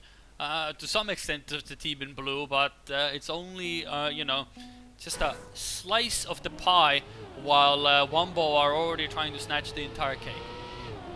Yeah, I am curious, though, to see, actually, to be quite honest, can Wombo look to push for that world record? Can we see EPOS take it, who I would kind of bank on being the one to find it, because they feel so close to it. Granted, this is a track with kind of one optimal line, so taking that world record, even though it's only a 10th, would have to be a massive run. We'll see if it comes true. I want to see something, right? We all want to see a world record. What we don't want to see is Stoofs going off the side of the track. However, Wombo on pace for another ace. Looking to get this track done swiftly as well, and yeah, it is quite interesting that we haven't seen really any world records being driven in this tournament. It always feels like it's so close, and everyone looks like it's ever getting closer, but then just one line is a bit off and it's already on this track. It makes a big of a difference. Epos is trying, he's getting faster. He's 0.11 away from the world record, and getting ever so closer. He has one more opportunity, unless, you know, something happens towards the end and it isn't an ace, but maybe, just maybe. Look, if you're EPOS right now, you tell Melio, look, I'm cooking up something big right here, all right? Just sit back in P4, let's draw a couple times. I want to take a shot at it. No, you play to win. So I think Wombo would be very happy to go ahead and get that round win if possible. That said, I don't think this is going to be a world record start either. So let's just go ahead and try and put it under lock and key. Wizzy and Stuffs try to stay with it, but it's Wizzy who bonks. It's Wizzy who falls behind. And now it's all up to Stuffs to try and keep Wild alive on the first track. Yeah, he's trying to push it as well. Epos has to lift off a bit to make sure he makes the corner nice and smooth there, but it does give a bit more breathing room for Stoofs. But Stoofs ideally would like to overtake him. Hey, Wizzy could overtake Epos here, but ooh, Vizzy with a bit of a wobbly jubbly, but it's a fight Stoof. up in front and in the back. Stoof Stoof. could actually Oh, not quite, no! and both members of Wild lose their respective duel. Stoofs by 3,000, Wizzy by 700ths of a second. That was insane. I thought Stoofs had it, and now Stoofs bonking off at the start. That's probably going to do it for this track unless someone on Wombo makes a catastrophic mistake. But with how clean and how consistent this team is, you have to think this is going to be first track now, well and truly in control of the Wombo side.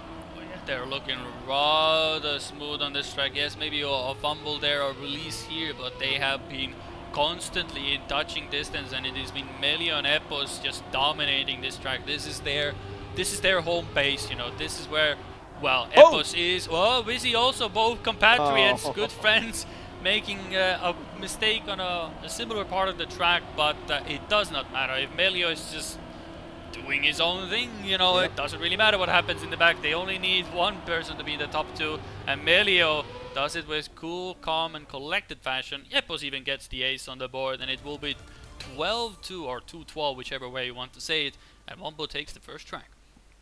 Yeah, again, expectation would be Wombo to kind of dominate Wavelength. It's a track that Wild struggled on, and it's a track that, you know, Wombo has looked unbeatable on. So, expected result, that's all well and good. Here's the thing. This next track has been Wild dominated throughout the tournament, but Wombo is a very good team, and we haven't seen Wild beat Wombo here yet, so I do kind of wonder, can Wild win on the track they have the advantage on right now, Critty, or is this where Wombo just takes a complete grasp on this grand final and goes up 2-0? I mean, if Stoofs can do exactly what he has been doing in the previous matches on the tracks that he has world records on, then you have a good chance that Wild are able to drag this all the way out until the very end. And, you know, if you want to, you could go for the Wombo combo here, maybe get a few tracks in a row here, but we'll have to wait and see. But for the time being, Wizzy is the one to make the first mistake, and Stoofs has to do the thing. He has to do the thing, aka do a very fast time as he's used to doing here.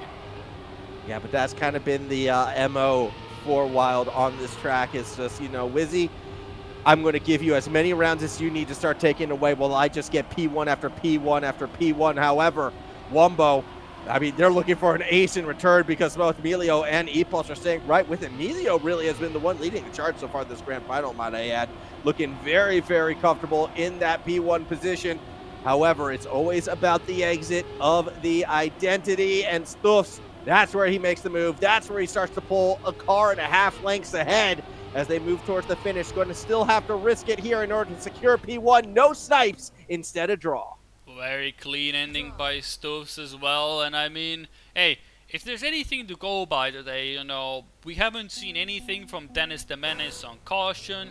The trees here on Piers have been behaving quite well. I don't know if somebody had a talk with those trees between the group stage to the playoffs or something along the long lines of that, but something has changed and people have been doing well. As Epos is having a bit of a struggle, couldn't get the slide going. Melio has fallen off a bit, and this is now where if you smell blood in the water, you have to go for it, and this is a perfect opportunity to Wild to take the ace as Wizzy drifts a bit too, no, Wizzy, the Stoofs drifts a bit too much. I don't think Epos does get a bit closer, so it is again 1v1 at the front and 1v1 at the back.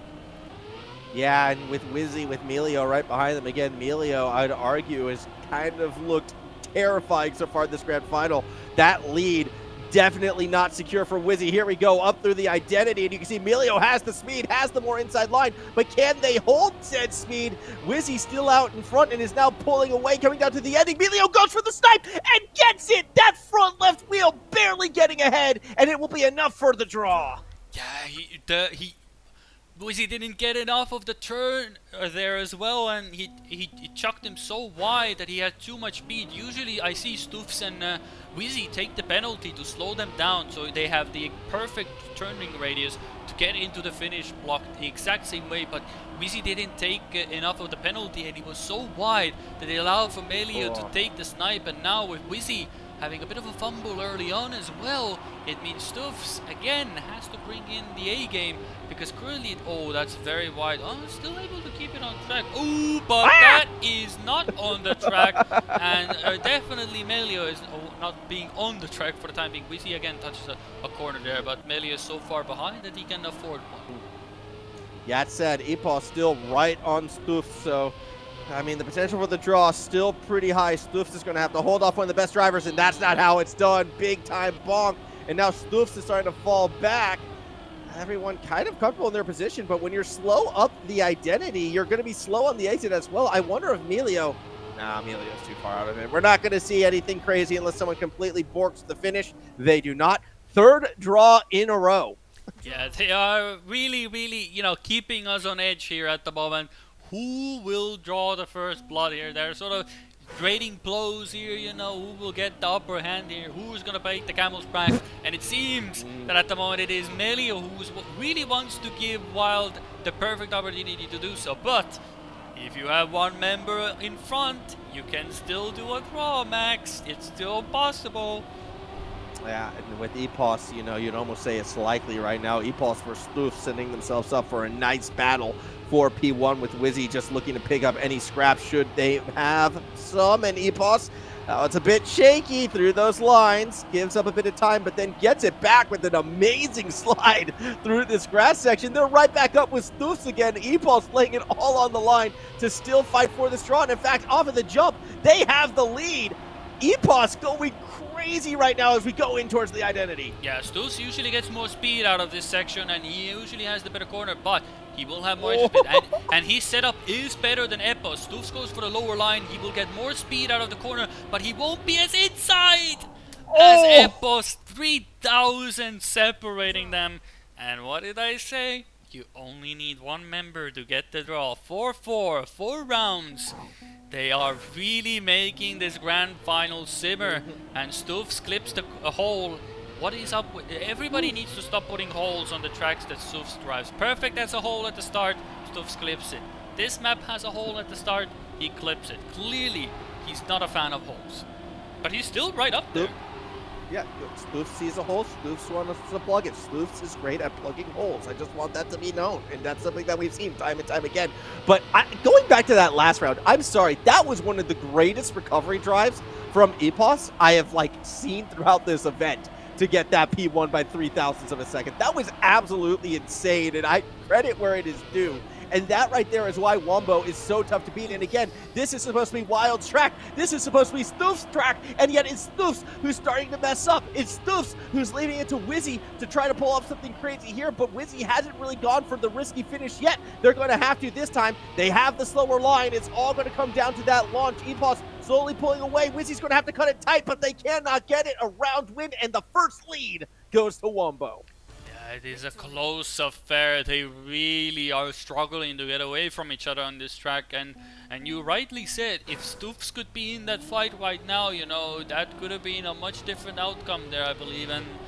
But I feel like if anything is to go by at the moment, Stoofs and Wizzy seem to be in a much better position to actually get that ace going. If they can get that round going and working perfectly as they want to, they can actually work for the ace. For Epos and Melio, I haven't really felt like they have a position where they have been it looks like they could get an ace, but for Wild it has been the case. But can they actually do it? That's the tough part. But for the time being, I mean, you cannot really separate any of them. They are literally right inside each other. This is an ideal round that you want to see in the finals right now, coming in towards the latter half of the track. I don't see anyone making a mistake anytime soon. Everyone right on the line up into that identity. And again, Stoofs might pull away here, but Wombo has had the better finishes, and that could be the case once again. But if Wizzy can pull off something, maybe finally Wild could get that ace. Then it's Epos pulling ahead. Stoofs, what happened? Oh, I don't exactly know what... that looked very odd to me as well.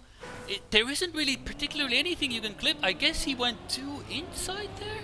That's my only prediction, that he took too much penalty there, or maybe, but that looked like a very weird slowdown to me, even from my perspective. There's nothing you can hit there, so it must have been that the block collision there gave him a a slowdown there as Wizzy hits the corner, Epos hits the corner as well. Both of them in a bit of a trouble. So Stufs has to get first position. Maybe Wizzy can come back to Epos as well.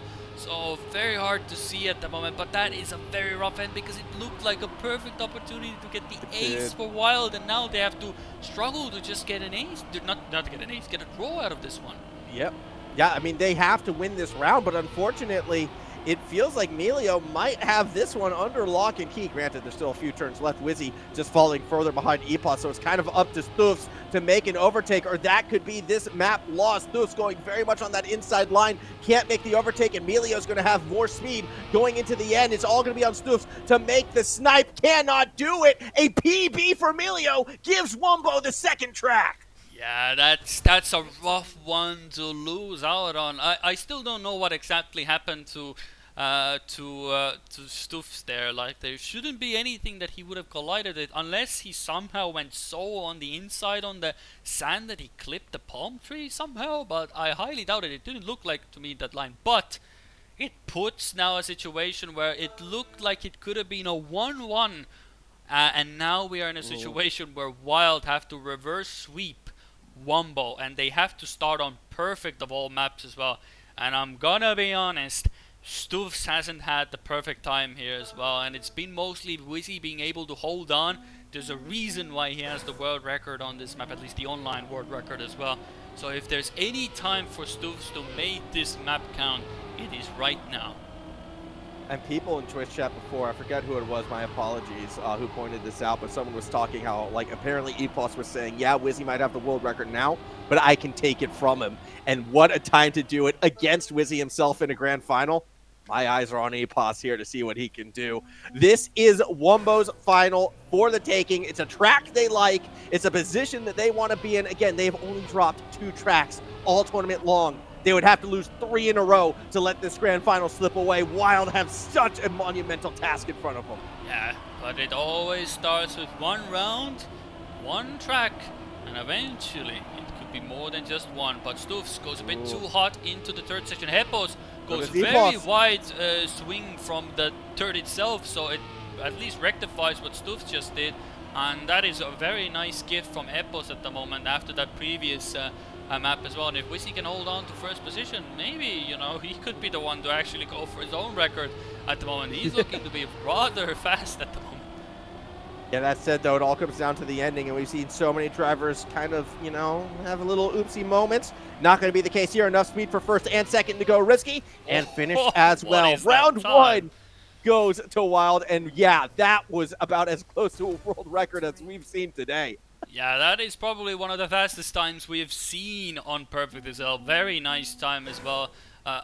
I believe there might be a bit of a pause here, it seems. Right.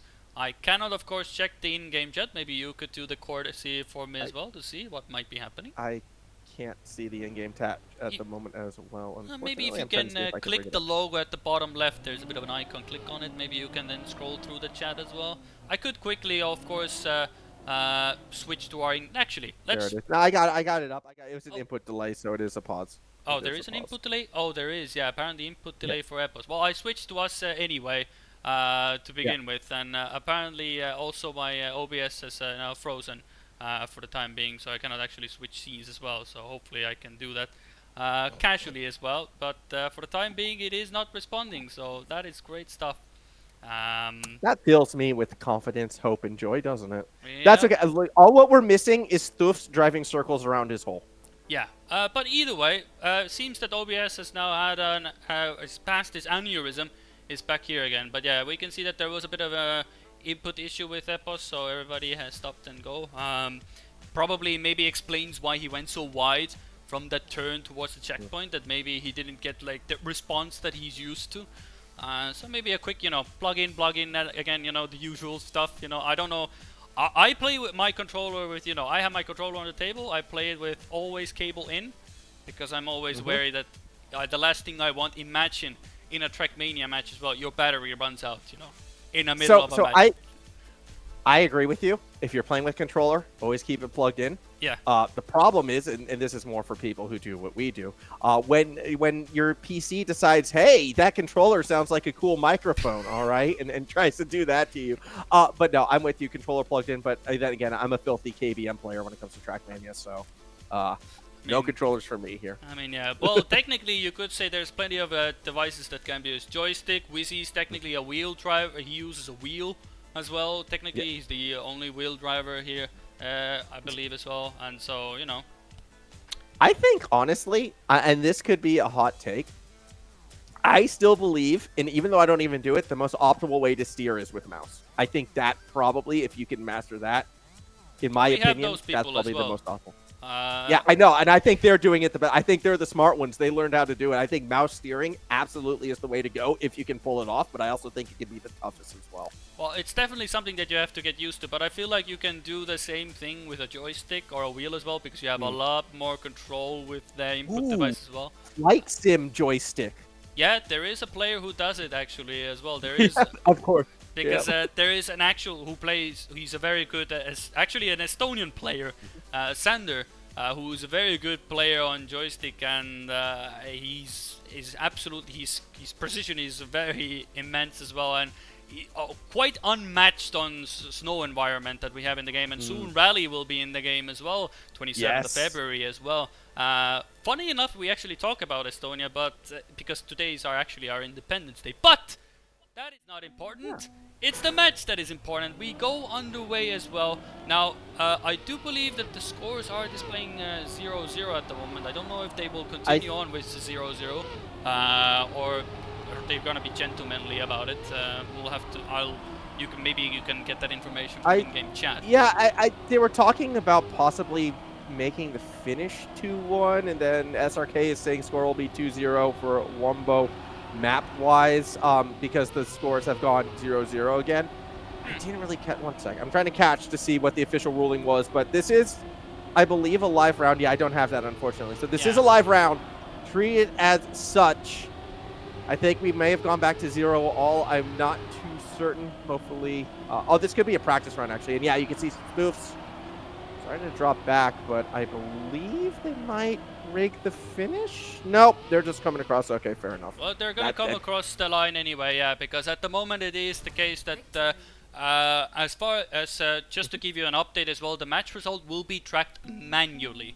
The previous score we ended up on 2-1, I believe, before we paused. Yes, we did. So it is it's now 3-3 at the moment. So keep that in mind. People, get your notebooks out here. It's 3-3 actually. Manual tracking is in progress. And hopefully we don't have an aneurysm and we see, oh, it's 4-2. And then somebody in chat says, hey, but you forgot the previous score from before. It's 3:30 in the morning, and now you're having to make me remember numbers. I blame SRK. This is clearly SRK's fault.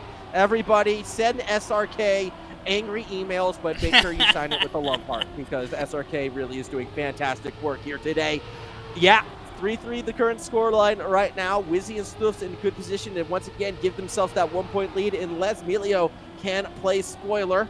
Always comes down to the final turns. Always comes down to the close ending as Wizzy keeps it nice and tight. Melio, though, has the better line, has more speed, and will take the round. It's going to be a draw. Well, it's going to be a draw as well, and that will be the case here. So if everything is to believe by, I'm sure SRK can correct us as well.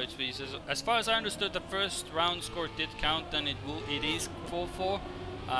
But either way, if it's not, it could be 2-3 at this point. At any point, Wombo technically in our minds is in the lead. And with Stoofs clipping the corner, they might as well be in the lead, because if they're going to get an ace here, it doesn't matter what the score was before, they're going to be in the lead anyway. And Stoofs hits the checkpoint as well. Maybe he has input delay now as well. Yeah, also, this is a live score. They did not reset the scores. Okay. So, yeah. All right. So we don't have to keep cracking our head. That's good. That's good. That makes me less stressed. But if you are currently 4 wild, maybe that's making you a little bit more stressed right now, because we are on pace for a Wombo ace. All they have to do is stick the landing, and, well, I trust them to do it in this position. They've got the speed for the risky. They've got the angles, and they are 3 points closer to taking this event. Yeah, they are 3 points closer. Wild sort of running out of steam at this point as well. Yeah, so You might be, so yeah, 2-0 for them in the track points. Well, in the amount of track points they've gotten, but yeah, 6-2 on the scoreboard. Yeah, and yeah, they have to bring some magic to this table, because ideally an ace would be the perfect solution at the moment, but it has not seemed quite up to that standard. Honestly, it's been Melio who has been absolutely pivotal for Wombo. I mean, Epos, of course, great player, but Melio has just brought it up even more of a notch compared to before. He's just riding off into the sunset. Wizzy, Epos, and Stuffs are also sort of just trying to catch up. He's on a run at the moment. Yeah, I'm going to be super curious to see if this can finish and what time we are looking at for Melio right now, because they're even pulling further and further away at this stage. With every checkpoint, it feels like it's another half a tenth of a second pulling out in front of it. If they can stick the ending, Stuffs absolutely did not. So Wombo on pace as well to go to tournament point. What time does Melio get? That's the world record! There it is! And as delivered as it is, I saw the final checkpoint, and it was faster than Wizzy's time from one of the rounds before, and Melio in the grand final gets the world record as well. And what a way to put insult to injury. The man who held the world record is on the server as well, but hey, that is where you just gotta take your hat off and say GG. I mean, that is as perfect as you're gonna get. Stuffs falls a bit off as well, and Wizzy has to get first position in order to avoid the fact that Wombo could be looking to secure the grand final of the FastPoint League, but he could still deny. I mean, yeah, there still was that opportunity, but that last round, I mean, we saw Melio's time from the start. We knew something special was coming, and they're looking to win this round as well. Just a couple turns left, but more importantly, if Wizzy can't make the overtake, Stuffs is too far behind. Melio, one last turn. They're going to come across, stick the landing, get it done. No, it is Wombo! Number one, they win the first iteration of the FastPoint League in 2024. Yeah, Melio absolutely came and conquered that final track. Absolutely insane scenes there. He won every single round basically there, and drove a world record as well. That was probably the MVP performance there of the entire tournament, and honestly, hey, props to him. That was absolutely absolutely joy to watch as well. This is when Trackmania players just drive great. That is just the perfect sight to behold. Yes, the other team would love for that person to crash, but it's a sight to behold. And Melio gave probably the best perfect performance. A perfect performance. Yeah. On perfect. Yeah, I absolutely MVP in my eyes was Melio in this one. I mean, look, how can it not be an MVP performance when you nail a world record against, the team with the previous owner? And to do so, like, just cool, calm, collected, was the front runner, it felt like, throughout. But realistically, Wombo, again, they only dropped 2 tracks this entire event. One today, one last week. They were next level, to put it mildly, Critty. So big hats off, big congratulations to Wombo on their victory. This team's just, they're too good. They're just too good. Definitely a duo to be an absolute formidable as well. And I mean, when Epos was driving great, Melio was just there to do the job. But now, today, Epos did really good rounds as well. But it definitely, today was Melio's day. And hey, props to Wild as well. They did upset Gravity after having lost to them twice before already in the tournament, making the 3rd time count. But just that one round on Piers, I feel like, cracked the spine there. When they gave away that one round where Stuffs wasn't able to get that win there, I think that's where it sort of felt like it might just be over, and it was over at that point, I feel like. It absolutely was. They had to, win their map, and for the first time it felt like this entire event they lost on Pierce, and that was the downfall, unfortunately, for the Wild side. But hey, with every downfall is another victory, is another great performance. Hats off again to Wombo. They got it done. Gravity as well. I mean, yeah, they finished 3rd place, maybe a little bit shorter than what they wanted to, but overall I think they had a pretty successful tournament, although they missed out on the cash prizes. So actually, I don't think they'd be feeling that successful. They might be stinging a little bit, just missing out. But hey, that's how competition goes sometimes. Yep. sometimes, hey, you have winners and you have people who just miss out on the win. But for the time being, we can congratulate all of the teams that participated and also the teams who made it until the very end. And that one team, of course, is Wombo. So very well done to them. And to end off that final with a world record as well by Melia, I feel like it's just like the cherry on top. Perfect. And I got nothing else to really say. That's just a very good way to end the series and the league, for at least for now, a very good way to end the league. Yeah, I think it was fantastic showing. Again, one last time, a big thank you as well to SRK and to FastPoint for organizing this event. It was absolutely a blast to be a part of it. Thanks for putting up with me, Critty, as well. You definitely, right back at you. Like it was, and everyone tuning in. Again, I constantly say this. Trackmania still, out of all of the esports that exists out there, the one that is by far one of the nicest, if not the nicest, which is why it's always so fun to do this. I mean, we try our best as well, and whenever we get these opportunities, we do try to make them count, and we love to compete.